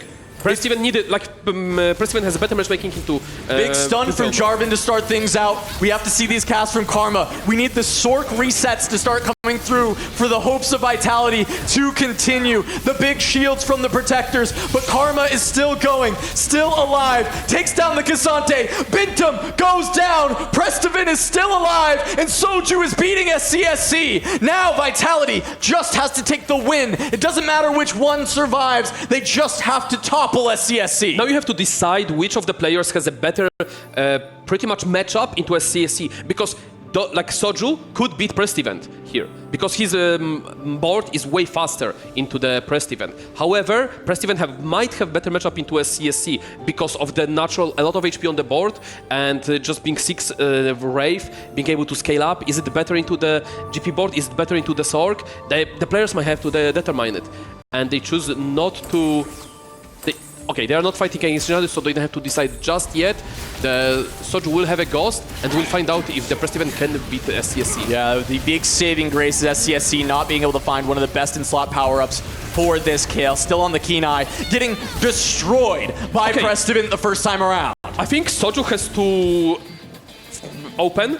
There is like Bramble on the SCSC side, so it's very ineffective against Sorks. It does help against Soju, and if this wasn't like even a close fight, and I don't think SCSC can outcap the board. There is already Varus too. There is not much units that can go in. I think if Soju just opens and makes sure he doesn't eliminate Prestivan, they are locked in. Yeah, I'm curious if they will make that decision or if they'll just fight it out. And there there's the you cell go. from Soju, opening the door for Prestivan.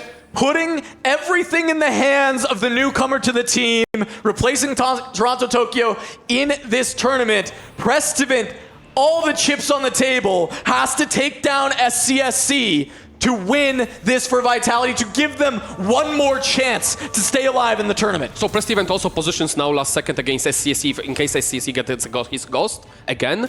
I believe SCSE will be getting the Sochu's Ghost most likely. Yes, yeah, he won immediately. He won immediately. One more item that gets to go on to Varus. That is the big difference that can happen There is plus from sniper this plus carousel. Sniper plus one could go along. Work. It could just be an IE. It could be its Juggernaut emblem. More front lane probably from Prest Event. He has enough damage. Warmog looks very potent. And that's final item for the Jarvan if there is a remover. Lee 2 as a denial from the CSC. The Gwen was denied by SCSE though. We saw a Gwen 2 on the bench. Prest Event not able to find that upgrade, and that is the nerve-wracking thing for Vitality, I think, is that the Gwen has been denied. Now there is the power-up being moved over to the Varus, the Juggernaut being put on him, the Lee Sin going in with the Wraith. A lot of upgrades for SCSC, not much for Prest Event. We'll see if he can still win or if SCSC can close the door on Vitality. Watching for those first casts from the Karma that make all the difference to see what they can take down. The Braum still alive. Another stun from the Jarvan as Cassante makes his way to the back line. It's close, but still Prest Event has it. Yeah, that durability on Lee Sin with the Juggernaut looks scary. It forced 2 casts from Karma, but it was just not enough to being able to stand out with it. And we'll see Zyra pretty much producing the best front lane there is in the game, which is a plant. Without items, more frontline, exactly what Prest Event needs, and it also synergizes with the best friends. Yep, no removers, so can't get this Warmogs onto the Jarvan, but the blue buff has helped that cast happen a lot quicker. So the Jarvan is getting the cast off in these fights. So all that is needed is that big stun. Prest Event potentially just one more fight to take down SCSE, 17 life. It needs to be 5 units lost or more. Final positioning going in, and we're about to see if SC manages to outposition. There is a beautiful outposition on the Lee.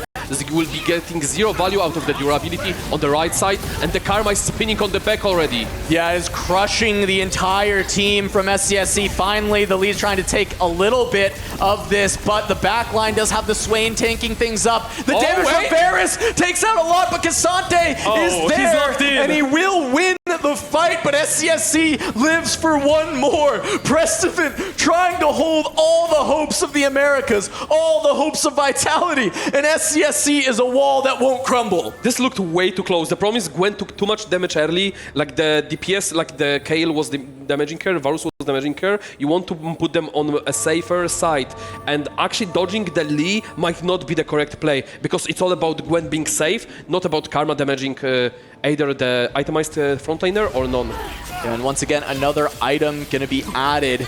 Not sure who this actually is advantageous for. I mean, Prest Event does have a Zyra available, but the remover, right, that is a benefit, but he has already slammed the frontline item on the Swain, so this could just be an item for Jarvan.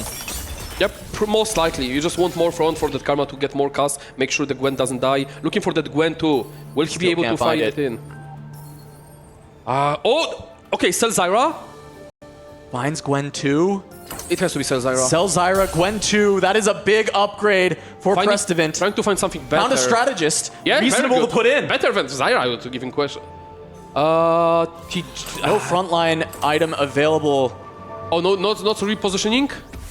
Okay, last second. Needs to slam the items. Okay, he's hitting the Lee Sin once again. This jump from the Jarvan is very important. It is going to stun 2 of the carries, but not the Kayle. Oh, but this is Jarvan is so big. Big damage coming from the Karma. The Kayle still untouched all fight, getting a lot of value. And the Gwen is still up. There's one more cast from the Karma. It gets there. Prest Event clutches up, and Vitality are still alive. This was so close. No doubt Cassante just being barely there alive, allowing the Karma blade to spin, and they will get series tied up. There will be one more game. Prest Event says, Beyblade, let it rip, and Karma takes out the board for SCSC. The call to put all the trust into P-God's hands, selling out of the GP3 board. Yep, the faith was there. They believed into him, rightfully. He managed to close it out. Good positioning. Clutches up, finds the Gwen at the end. sell out of the Zyra, has the whole team there helping him out, making sure they know exactly what they want to do. Yeah, SCSC not positioning the Braum in front of the crucial frontliners to throw them away was probably the biggest highlight. Just out-positioning beautifully the T1 player. And Vitality is not dead yet. 1-1 in this series. Gonna send it to the analyst desk to break it down before we get a final match to decide who will advance to the top 8. What an absolute nail-biter from Vitality to stay in the tournament for one more game. At the very least, this was down to the wire, Hoope. This was totally beautiful. So many small decisions, Stuart. So many things happens. Milk stacking for Prestiven in a moment, taking the 8th. We saw him winning yesterday, but then the team lost. And they're recognizing who is the one who really has the win-out spot. Then Setsuko also selling the full board, making sure he has the angle and finding the win-2 at the end. This is just cinema. Absolute cinema. No, that's what Absolute cinema. You were losing. I was losing your my mind. mind.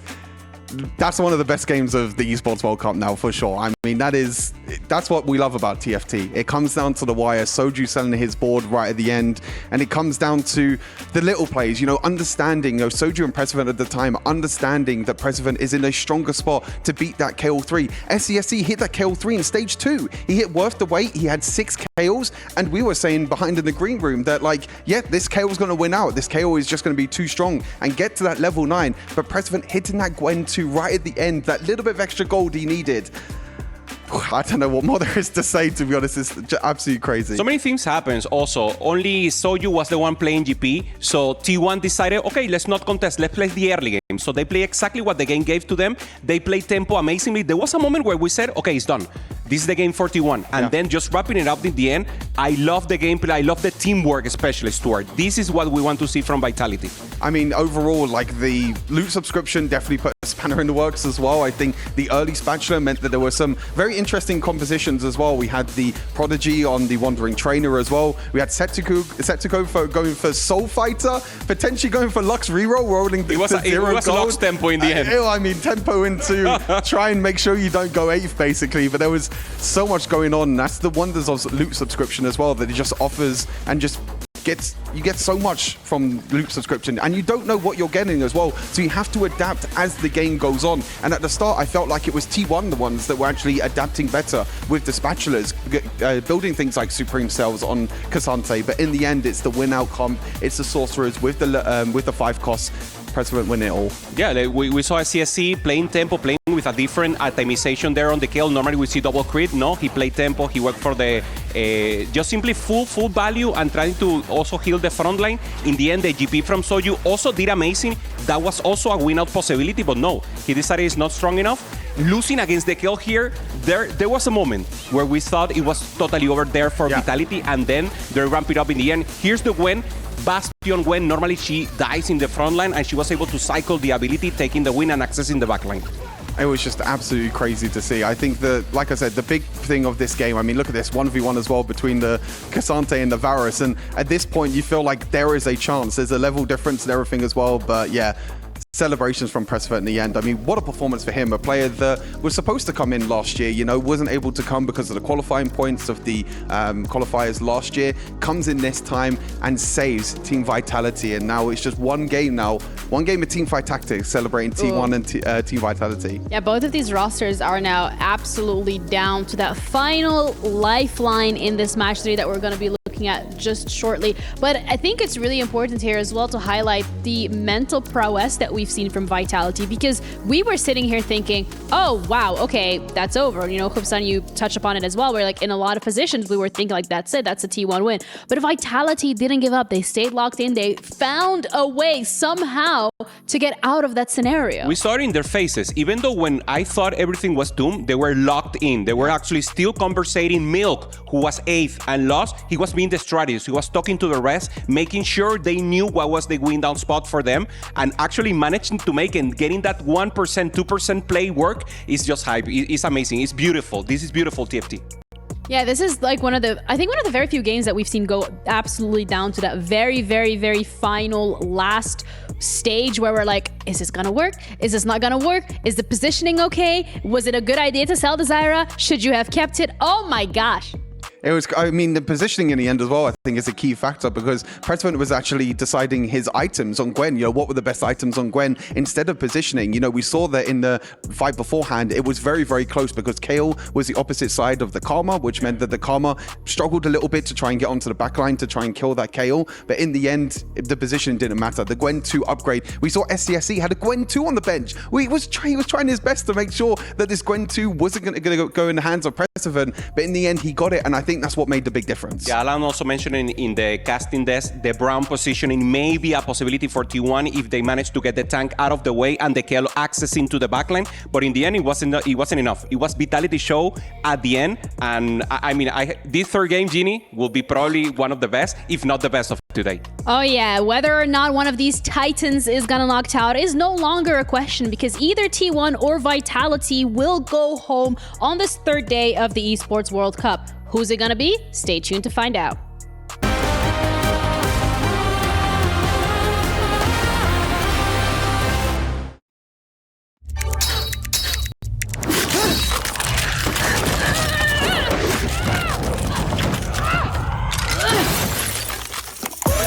Reach your impossible, Lenovo Legion.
If all they've been saying is true,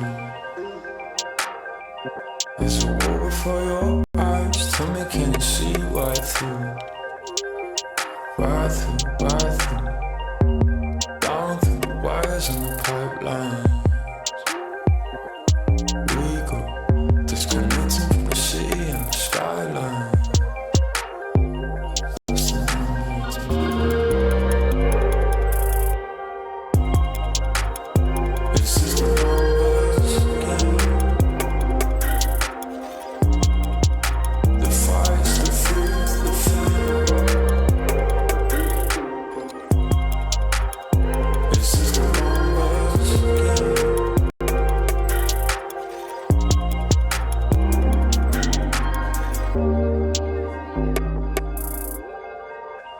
Counting up coins for a soda can, and there's nothing going on, no game plan, no plans. So I'm jumping out the fire, back into the frying pan. I'm trying to disconnect from the stats and the spray tan.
One more game to decide it all. Casanova and Alan on the call here in the SNB Esports Arena for TFT at EWC. T1 versus Vitality. Both of them able to top 4 in last year's TFT at EWC.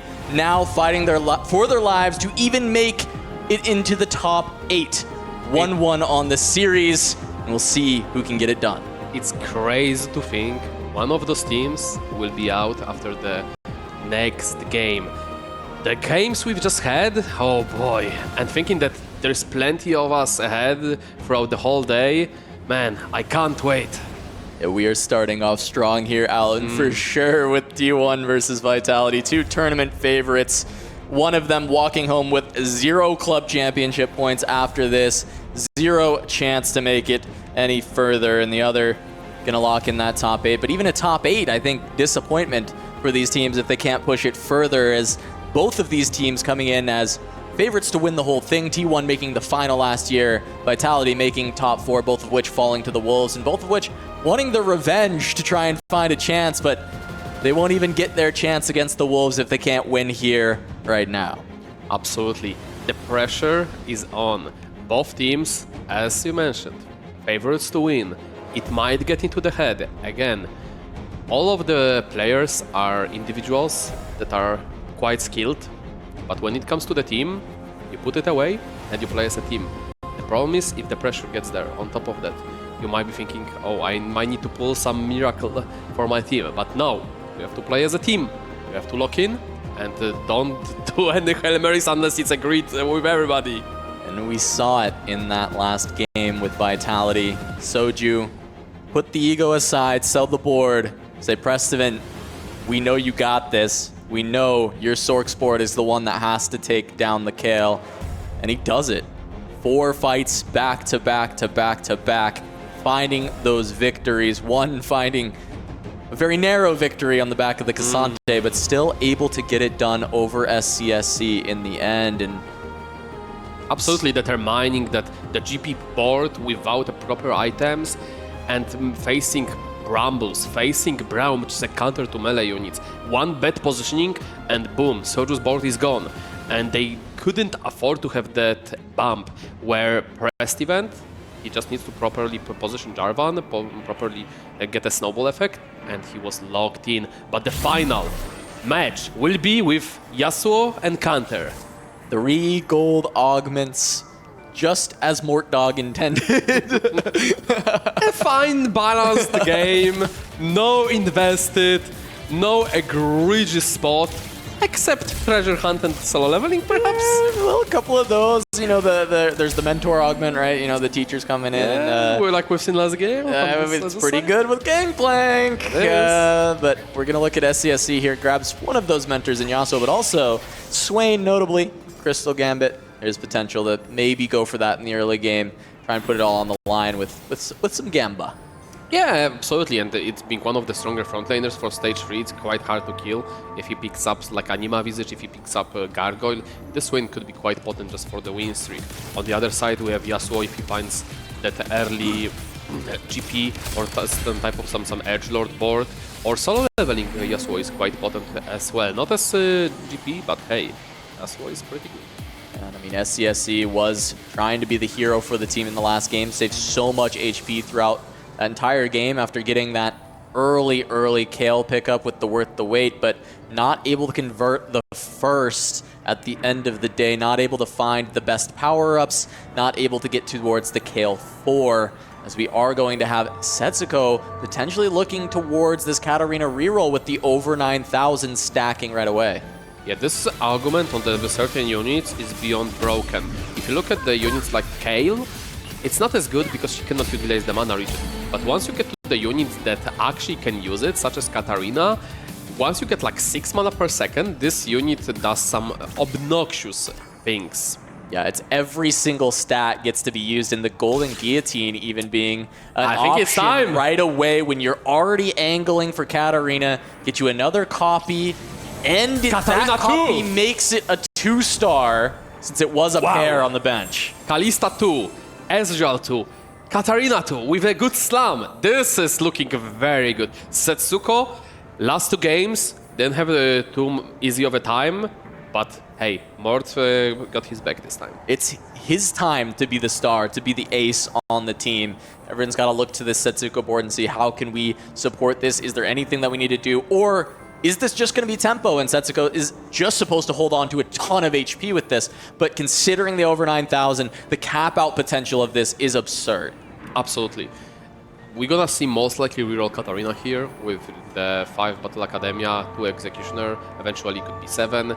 And playing either Akali, if we have some spare items to put on her, if we don't hit Yumi too, or it's gonna be Rise just for the utility plus Mentor, while providing also the Executioner for the Katarina.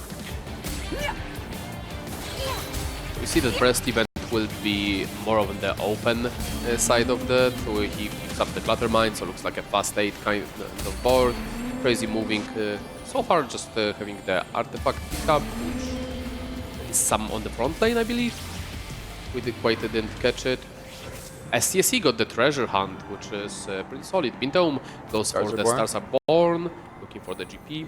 Yep, try and find the GP. We saw a lot of players with some early XP augments. We saw Patient Study, we saw Cluttered Mind, so a couple of fast 8s immediately identified alongside a few of these rerolls, right? Precedent with that Cluttered Mind, Patient Study for Dooney Zuni, so we'll see where that goes. Milk also actually Patient Study, so there's immediately a couple of our fast 8s identified, and Crazy Moving having that Artifact Anvil. We'll have to see what gets pulled from there. Yeah, absolutely. We see that there are already 2 players from the Vitality that wants to go towards the fast 8.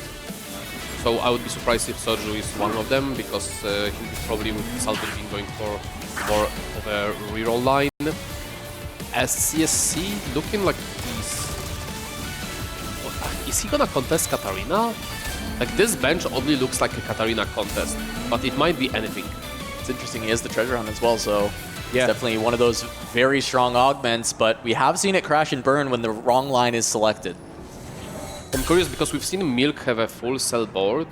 I'm curious if he and the Setsuko already face each other, because you kind of want a unit to kill for the augment proc.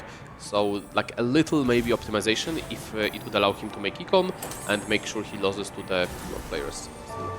Soju, on the other hand, I think is going to be kind of designated to play more tempo this game. Doesn't have an immediate line, but could play towards Gangplank. We actually see one in the shop, ended the Ginsu Slam already. The other option, of course, being Jin Mundo. Given that he's not binding, we didn't see any GP player yet on the Vitality side, and it kind of looks like a Mundo Jin game. Yeah, I mean, there won't be a GP if Soju doesn't go it, right? Because we've got Milk and Prestivan both with kind of fast state augments with the Cluttered Mind and the Patient Study, and then Setsuko obviously is Katarina, right? We can't go GP. I know what I see where the 1 GP is going towards. It's a Crazy Moving with the Flicker Blade. Ah, so that's what's found off that Artifact Anvil. That is the best in slot, and maybe just the best artifact that you can find right now. It opens up, obviously, Gangplank, but also does allow Ashe to be an out if you need it. However, in this game, seems like Gangplank's pretty open. Yeah, Bintome with Stars Are Born pretty much... But those items, this is not Stars Are Born. Like, you have Rod Tier Belt. You are not going for that line. Maybe he'll go for Contested Katarina just to stop Setsuko's spot being so crazy good, and we'll see. This slams here from Crazy Moving, though. I mean, of course, the Kraken's Lair, that was already going to go on a GP with the Flicker Blades, but also going for the Gun Blade, so maybe I think it might be Kaisa, Ashe or Kaisa, right? And yeah, they want Bintome to play the GP, and like wasting Flicker Blade to just play Kaisa. Yeah, that's what I was thinking about the Ashe too, but it does feel like a reroll, right? It doesn't feel like you think it's tempo into Ashe? I think it could be tempo into Ashe because those items at least are a little bit more conducive to Ashe. I like the Gunblade more on Ashe than I do Kaisa. Yeah, right? Absolutely. She needs a bit more damage. Yeah, I think Ashe makes a lot of sense with those items. Okay. This is very... Yeah, and Bintome is designated... I mean, he already... No, this is probably He already got the Mundo. Mundo, so this is not Jin for sure. It might be 0 GP in the lobby. Yeah, because it could be GP still, but the Gunblade Slam is just like not good for GP. Yeah, you would hold on BF to exactly, get Leon. right? Like, there's no way you would it doesn't slam make it. sense. So I feel like that has to be Ashe, which is like one of the first Flicker Blades Ashe that we'll actually get to see. We saw one in like a very populated GP lobby, but we haven't seen people go that direction unless forced to. And this is like opting to go Ashe over GP in this spot. Yeah, and this is intentional from Bintang to challenge the Soju on the Mundo line. We see that Soju is already holding on to those Juggernauts, so he's pretty much locked in. Didn't buy the GP that he had when he had a chance to. And we'll see crazy moving fighting against Soju, but with the 3-item Kaisa should be pretty much the bane of his, unless... Nah, I don't see this board not beating. The Malphite's pretty tanky, but Soju is lacking some damage, and the Kaisa will just ramp up a ton. Unless... Oh, this is actually closer than I thought, and maybe the Jin This actually Kaisa is Z. gets there. Oh, there's still Luchador proc from both of those. Yeah. Oh, but will be one more yeah. No, okay, there it is. Yeah, the ramp is just the ramp is just a little too much. There was a Kabuko in the shop too for Soju. I was wondering if there's ever a world where you can kind of just like pivot back over to GP when you recognize that no one's really playing it, especially because he's only on. It was one Mundo, one Jin. He doesn't have to fully commit in yet.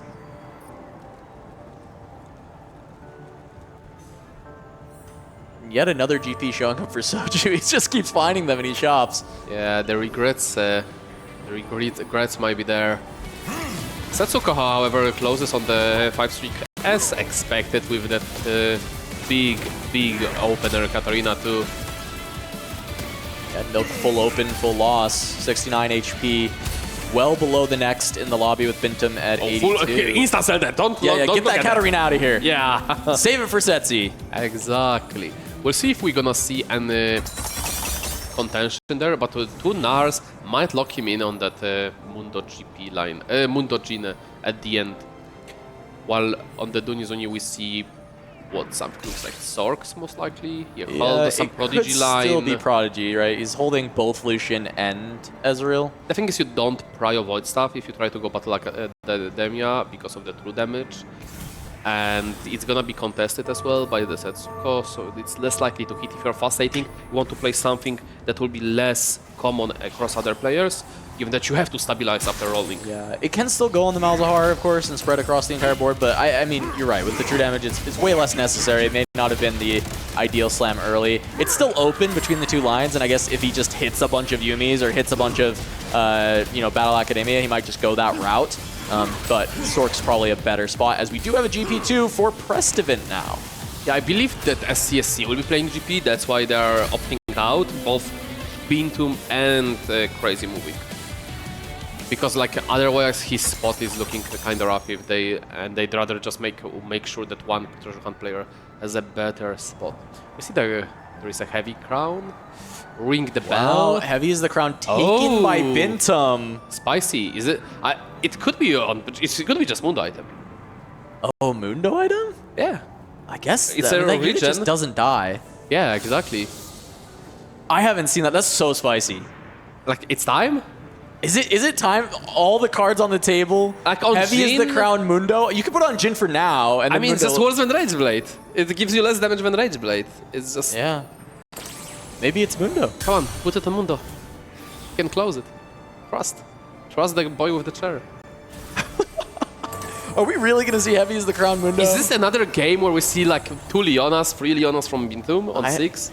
I'm just perplexed by the heavy as the crown choice.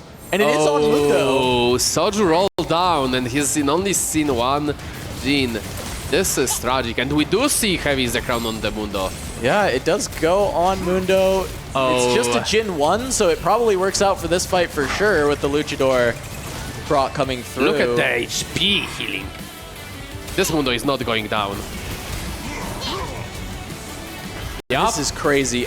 Everything on the line. This can be your last game at the EWC, and we have heavy is the crown Mundo, Alan. Yep. Was this on your bingo card coming in? Because definitely not on mine. But that's something I love to see. While we see the half of the lot playing around Mundo, just a stage 3 transition. No even Jagger, it's just Luchador. Is this just tech that T1 has? Is this just dark tech that they know is good and it's a lot right of time teams to do pull not? it? I mean, yes, this is exactly the time where you pull out of the stops. SCC funded the GP. So look at the scaling worth of the augments. We have Treasure Hunt and Package, which both has the scaling with the stages.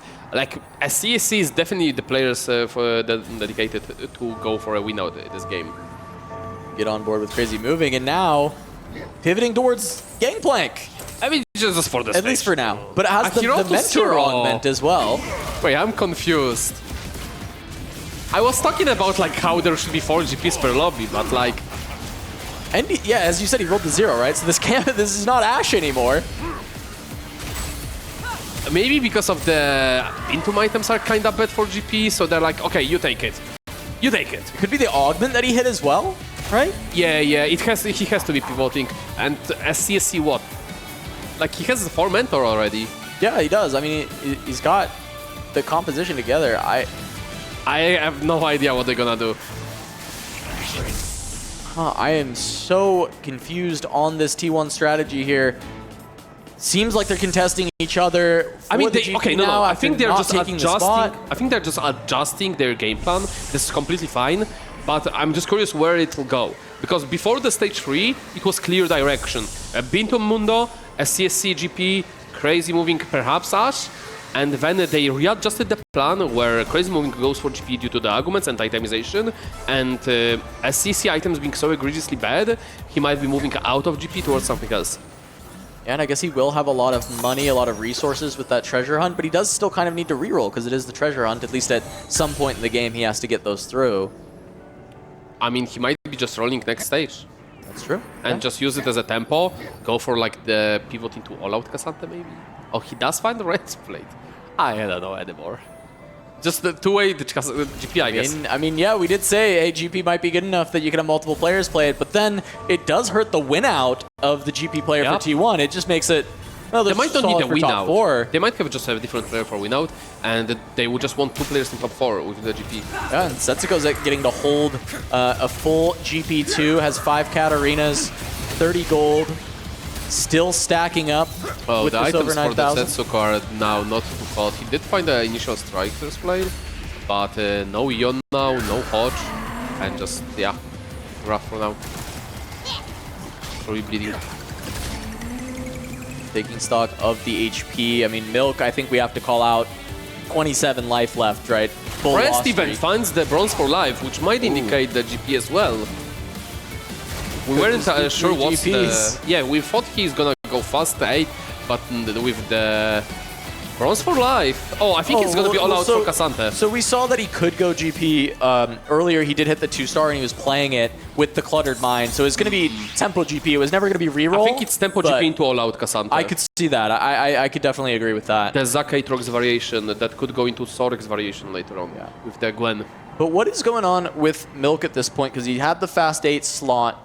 9 lost 27 HP, so not even attempting to hold on to any life. Looking, I mean, he could look for a full win out, right? Just like full hit everything, you know, go to 1 life, 2 lives, and just win from there.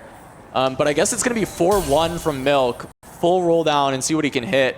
Bintum holding these Katarinas away from Setsuko. I think a big story of this game, of this series, is going to be Milk right here on 4-1. I mean, if it's Sorg, it might be an issue, because killing this Mundo might be impossible, while Yumi would be really good into that. Yumi would deal perfectly with this Mundo. And it's 1 copy away from Mundo 3. Bintum will just start going on a tear, winning forever if he can get that Mundo 3 for this stage 4. Nothing's going to be able to remove this Crown of Demacia Mundo. Holding GP, where 2 teammates are playing GP. See, that one I can't explain to you, Alan, because as we kind of established, I think Prestivan is just playing Tempo GP. Maybe it's just double already had that grief. 2-star. Okay, hear me out. It's double grief from T1 for the Prestivan. They're just griefing Prestivan from. But I don't even think he's going to reroll it. I mean, I guess we'll have to see. He still is level 6, right? He didn't go 7 on stage 3. So yeah, maybe with cluttering. He is rerolling it. Dunizunin goes 8. Rolls for the Sorks. Finds Karma 2 in 1 shot. Karma 2 Milk also going Sorks, finds the pair. There's a Yumi, but it looks like it's the full commit to Sorks. Hold up, is this Creep's supremacy? Hold up. Nah, there is Mundo with Sunfire, surely he got it, right? Yeah, the Karma still is evading. It does hit Karma too. Okay, that's big. So Milk has found the upgrade, but the front line is suffering. We'll see if he can find anything with the rest of this gold. There's Cassante, just needs Cassante too. The Swain got upgraded as well. That's big. Cassante 2 maybe. There's one Jarvan. If he gets Cassante 2, this is really strong. Come on, Cassante 2. For the boy. Oh, he had a there was duplicator. Nico. Well, he had a duplicator. Yup. So Karma 2, Cassante 2. Milk should be stable, but he's stabilizing on 16 life. So there is no margin for error for Milk here in positioning. There's no margin in error for the team. Milk has to now look towards level 9 and finding those Gwens. Needs to get the steal, the shred. Missing the void sap is pretty big. Faces pressed even, who didn't remove. Ooh, this could go really bad. The Cassante is very far away from this gangplank. He is going to start to wrap. But where the GP will go? Yeah, the GP does go back to the Cassante. One more cast. Oh, okay, that does get there. That's a massive win. They really needed Milk to find that win, as he is getting very stable. And we'll see the next augment selection as well. It will be gold because we are on the Yasuo encounter. Yeah, so at the end, Prismatic was the one to reroll with Clattering. That's a very unusual play. But after finding that Bronze for life, he opted for that precise to especially play as a defense option as well against the T1 members. End of the day, I guess you don't lose any value from your augment because you're playing Cluttered Mind and your reroll, so you just have the entire bench full anyway. So it's actually not that strange. It's just kind of unconventional how people don't normally go for it in that direction. Good to identify that it can work, and so that does make sense that the gangplanks are getting held. So Precedent was trying to get denied. He does find the 3-star anyway. Milk picks up the Healing Corpse, which is pretty good for the exclusive comp as Karma is, but it kinda is bad if you fail to meet the initial condition of killing units. But this is a pretty low item so far game, so it should be looking pretty good for Sorks. Yeah, the scary man on your screen there, Bintum and his Mundo with the heavy as the crown, does grab the duo Q and is just gonna hold on to this Gwen. The problem is, if Bintum meets Milk, that's -1 life for Milk. Unless there's some miracle spin goes to the back lane and ignores this Mundo. Yeah, right now, Bintum, I mean, it's so tough to actually take down this Mundo. Even with single target characters like Jin, yes, this is just a Jin 2 into the Mundo 3, but it just feels like he's getting tickled. It's not actually breaking all the way through. It's slowly starting to go down, but he's still the Sunfire from the Sunfire from Nar, TG applying onto the Mundo. Oh, that's so big to try and slow down the Mundo. Come on. One more fourth shot maybe does it, but the healing coming through every second. Oh, and overtime. Again, one more shot. One more. Oh, doesn't so get close. it. Soju can't find a win over Bintum. He still keeps his streak, and Soju loses his. Damn, that Sunfire on the Nar from TG was actually massive, but it wore down, which actually hurt Soju a lot there. Yeah, and Setsuko started losing as well. He ended up going to 7, didn't roll on 6 for the Katarina, recognizing there were 6 copies being held on one bench from T1. They were heavily trying to jail Setsuko away from actually putting this composition together. Finally, the items came together, though, for this Katarina. Ends up getting both the Edge of Night and the Hodge. Okay, but he doesn't do the Moses positioning with the Unstoppable, which is definitely possible.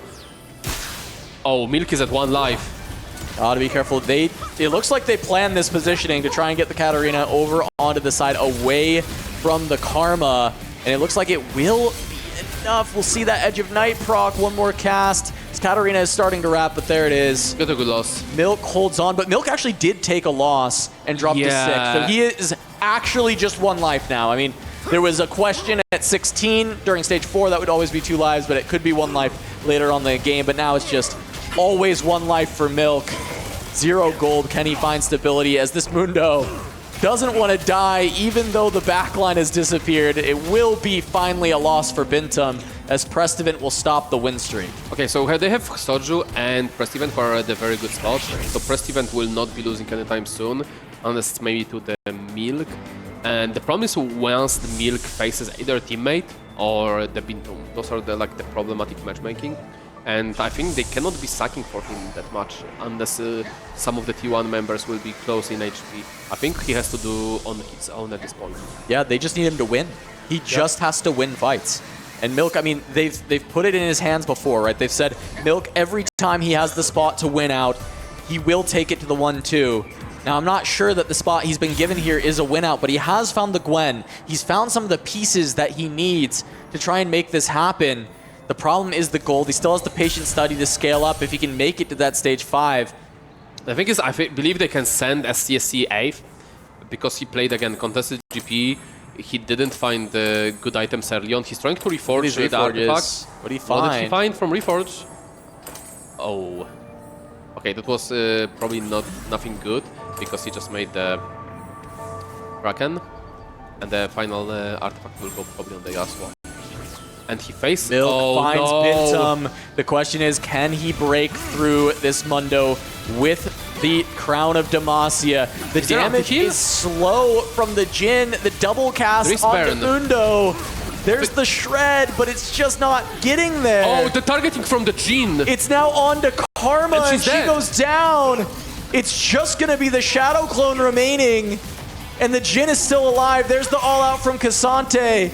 That might be curtains for Milk, and it's up to the rest of the team to finish this out. Milk goes down, and now it's his job as the strategist to help his team find the win. Brilliant positioning from the Bintum, just making sure that everything else goes to the other side when Jhin, so the spin doesn't go accidentally to the Jhin. And when the Mundo proc the Luchador, it pulled back Karma towards the Jhin, and since Karma was targeting still Mundo, Jhin was able to take her down. So if it looked like positioning diff from the Bintum. We look here at the HP totals. Once again, T1 having a lead. Vitality are going to have to scrap their way back, but they have a couple good spots. Prestivan and Soju in particular. Setso not able to find the Katarina on the level 8 roll down. Does find the Recon 3, try and stabilize the front line, and has been stacking this over 9,000 the entire game. Not sure if I'm a big fan of not rerolling this Katarina, even though it has been held on. It's such a big factor when you hit the Katarina 3 in this comp.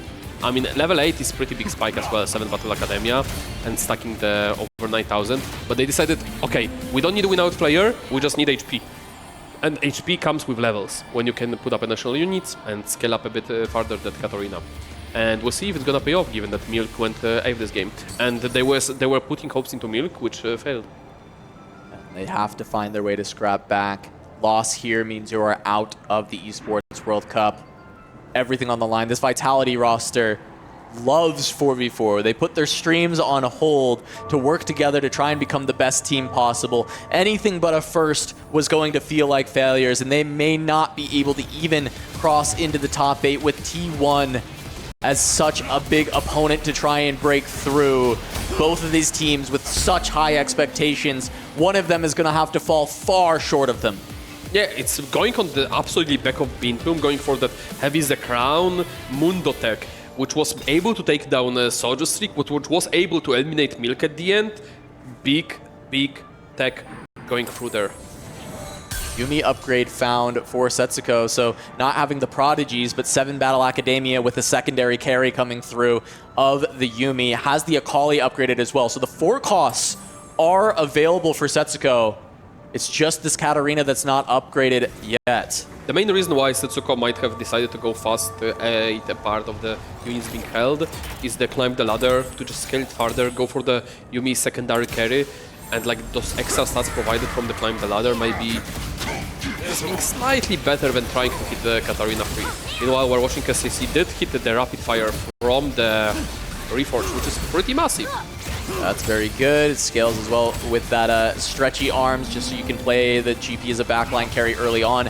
Found the upgrade with the Yasuo 3, but Crazy Moving also playing around this Gangplank, and neither of them are going to be able to hit the 3-star, at least not in a timely fashion, especially with Prestivan holding on to his 3-star on the board.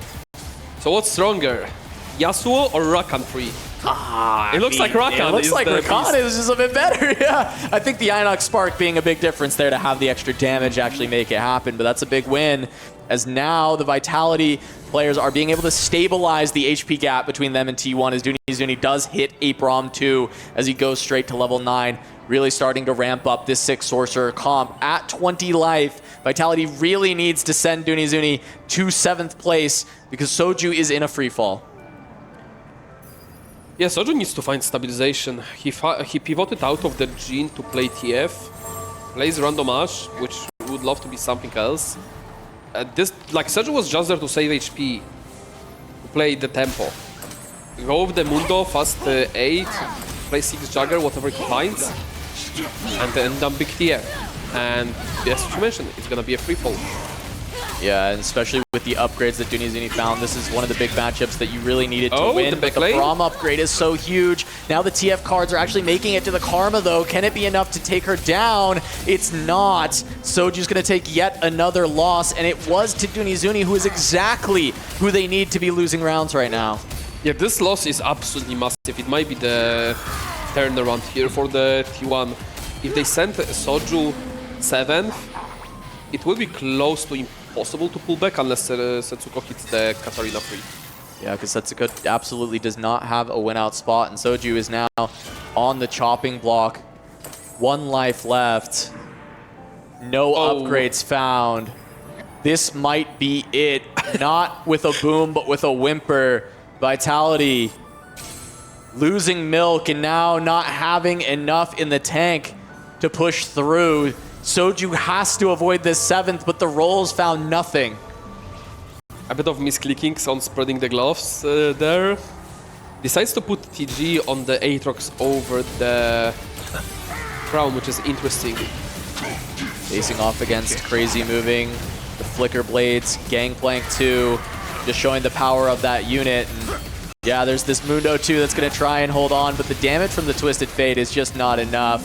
That's going to be Soju going 7th, and now somehow, some way, Prestivan and Setsuko have to go 1-2 in this game, and it's gonna take a miracle. I mean, the 9,000 still scaling. There is Yumi too, that will get more items from the both Carousel and the Creep Run. Prestivan is on the, I believe, win streak. Yeah, never mind, lost, he just but took he a has loss. the Gangplank 3. So finally, the prophecy came through. 3 GPs in the lobby. Yeah, and it is paying dividends for T1 as they're looking to march their way towards another top 8, try and find their way back to the finals where they were stopped last year. Yeah, being able to save up all the HP by playing double GP, winning runs, even in stage 5, is absolutely massive for the T1. Even though none of them hit the GP3, but it was a player for the Vitality, they are still stable. That is absolutely crazy.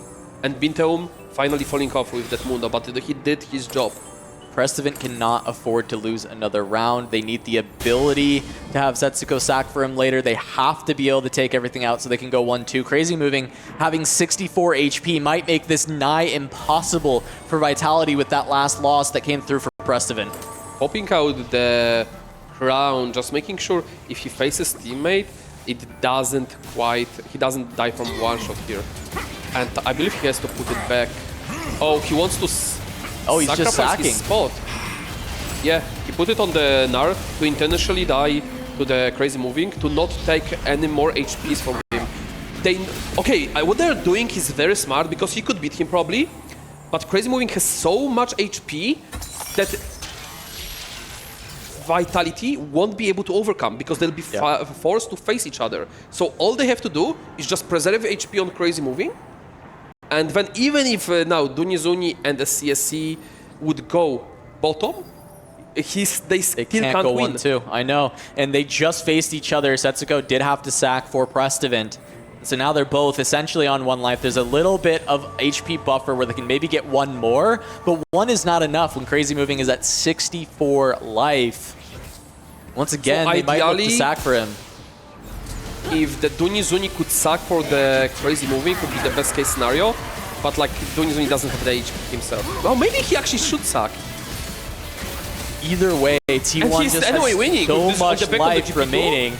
Flicker Blade's Gangplank just at 2-star is plenty to get the work done. A close loss between these two teammates, so not taking too much damage. And T1 may have just played the life gain well enough, the team play well enough to topple Vitality.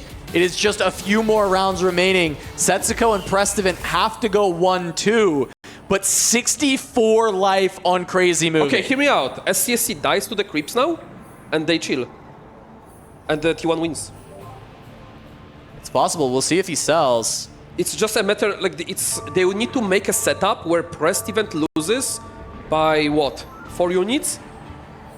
It's hard to set up without, because it's a GP board. Did SCSC? No, they didn't sacrifice. It's also depending who if they face each other and when. Yeah, I mean, they really have to be doing 20 damage per round to Crazy Moving, and even if then, it's tough to make it happen. We'll see shortly the matchmaking. The Katarina's still way off. We'll see probably some last item for the Yumi. Oh, it is TG at the end. I think T1 might have done it, Alan. I'm not going to call it too soon because, of course, Vitality still has some life left in the tank. And it's bronze for life, Tesla Coil, GP, level 9. It is not too weak of a board. I think Prestivan might win the game. The problem is holding on to the life. Look at Crazy Moving, still 64 HP. Runs into Setso, so Vitality both hitting the T1 members. This is what they need to happen. Question is, does Katarina deal with the Flicker Blades GP? There's a lot of crowd control from the Kabuko. It looks like Crazy Moving might just even beat Setso himself. Crazy Moving has been an MVP for this squad throughout the entirety of the event so far. And just one more time is all he needed to play for a first. Crazy Moving at 64 HP sends Setso out in third and clinches the victory for T1 and their top 8 spot. Colossus GP2. You have got the tech here, baby. What, Flicker Blade. The smiles, the shaking from Crazy Moving, knowing that he did everything he could to make sure his team can move on, and he's done it. As you said, the Flicker Blades GP, the pivoting, the maneuvering from T1 as a team to decide on this game plan. We were questioning what these decisions were. It felt like they were contesting each other somewhat for no reason when they had these other options. But in the end, the plan comes together. Crazy Moving holds on to an insane amount of HP. And while he may not be able to beat Prestivan at the end, and we're gonna have 6 more rounds of combat, he's done enough to win for T1. So, Kaz, are you telling me the real answer all the way along was more GP? GP? Yes. GP and even more GP? I think so, Alan. I think that's been the answer to the puzzle of this tournament, is pick GP, which stands for good placements, and you've got it there for T1. 3 players. Was it 3 players in top 4 GP? Yeah, I think so. Yeah, SCSC playing GP, Prestival playing GP, Crazy Moving playing GP. And that's going to send the final bastion of the top 3 in Club Championship ranking out of this tournament. No movement at the top of the tables when it comes to that. 0 points for Vitality. The hope of the Americas out, and that now rests solely on Citadel. Big W for the Korean fans, big L for the America fans. And no, maybe not all the way. There is some Soju fans that will truly appreciate him going bottom, but most of them was definitely cheering for them to move on. Yeah, hoping to see a little bit more Soju. And I want to stress, Vitality, I think, played a hell of a series here. Yep. I think they played some really excellent 4v4 TFT. That game 2 was gorgeous to witness, and even in game 1, how close that was off of some really just excellent 4v4 knowledge with how they played around Milk as kind of this bruiser, dealing a bunch of damage, holding a bunch of units, and getting the 7th over the 8th place to win that part of the game, but they couldn't quite close it out as T1 being that worthy adversary, being that big boss that made it to the final last year. The fact that we have to lose one of these teams is tragic, but that just goes to show the strength of everyone else in this tournament, the strength of Weibo to take down both of these teams and move on, and how much these teams have leveled up in 4v4 over just one short year. I mean, just this one match show us the hell of the proper 4 versus 4 TFT and how much fun it is to watch those series. This is a whole different level of TFT. The strategies you have to prepare for this one is truly something else. And we see that crazy moving. He's still winning rounds. Yeah. 0 3 stars. Just on the back of the augments being able to pull the runs with this GP. That's crazy. Absolutely insane. Crazy moving, a long and storied esports career, StarCraft, Heroes of the Storm. I think he had a couple other games before TFT as well. I think this is the first colossal GP we see. And he's playing colossal GP. Like, he doesn't need more units, he just needs a big boy. Scaling up together with the overheal, getting all the stats from the upgrade. Also, that's a teaching without a 3-star. This is such an inefficient way to play Dogma. It's just overheal together with Flicker Blade and the power up together, making all the work. No stretchy arms as well. Yeah, no stretchy arm, don't need it. Just big boy GP. Yep. It's truly very joyful to watch. See the 2-star take down the 3-star due to the Flicker Blades, due to that synergy with the Colossal, just making it as strong as possible. And he will, at the end, pick it up? Oh no, there's the CC, one more shot, doesn't get it. You see, well, crazy moving. He's won the series, but he wants this first place. Absolutely. He's got so many in the tournament. He's having an absolute just MVP performance of anyone across all of the teams. Crazy moving has been definitely the biggest pickup for any team coming into this. T1 getting crazy moving from Na'Vi, and he's just been insane. I'm just curious if that was a team call or if it was an individual decision. Oh, are we playing freeway GP? Or is just, okay, this is correct. This is what we're gonna do. I mean, the way they pivoted back and forth in those first few rounds, I think it was a team call. I think they decided to go there. I mean, I'm hoping we'll find out. We'll sure. Yeah, absolutely. Get to talk to them later on. And that is the pivotal moment that we all want to know about, is when did you decide, or how did you decide this game plan for game 3? And just one last fight is upon us to lock in the series, which he won quite beautifully with a style taken down. Prestivan still spirit of a competitor, still trying to play his best, try and take the win at least. Go home with another first in the series. Yeah. At least you could say he got the double dub. Yeah, 2 wins. It would be the second series Vitality lost with 2 wins, which is unfortunate for this roster. They've done a great job of finding those first places, but this Lee is just okay. This is Stage way too 7, much. Not a close fight. Prestivan gets there with the positioning this time, but T1 gets the win over Vitality and will advance to that top 8. What a hell of the series. I think this was one of the best BO3s we've seen so far. And like the communication, the team play was very much there. The techs. We finally have a series to kind of rival that Flash Wolves Twisted Minds series that we'll get to see again later, actually. This is just first series. This is the first. I'm after that one, Alan. I'm like, tired after are we done for the day? No, we're not, actually. 3 more matchups, 3 more dreams crushed, 3 more dreams realized going to the top 8, and T1's gonna get the chance to crush that key. We can see the sight of relief that these believe that we actually made it, that we are in the playoffs. It's time to claim the championship that we couldn't last year. So much left on the table versus Wolves. So much wanted. Second never feels like enough. Sometimes it's more bitter than an even lower placement because you came so close. T1 tasted that greatness, but this time they've got crazy moving so in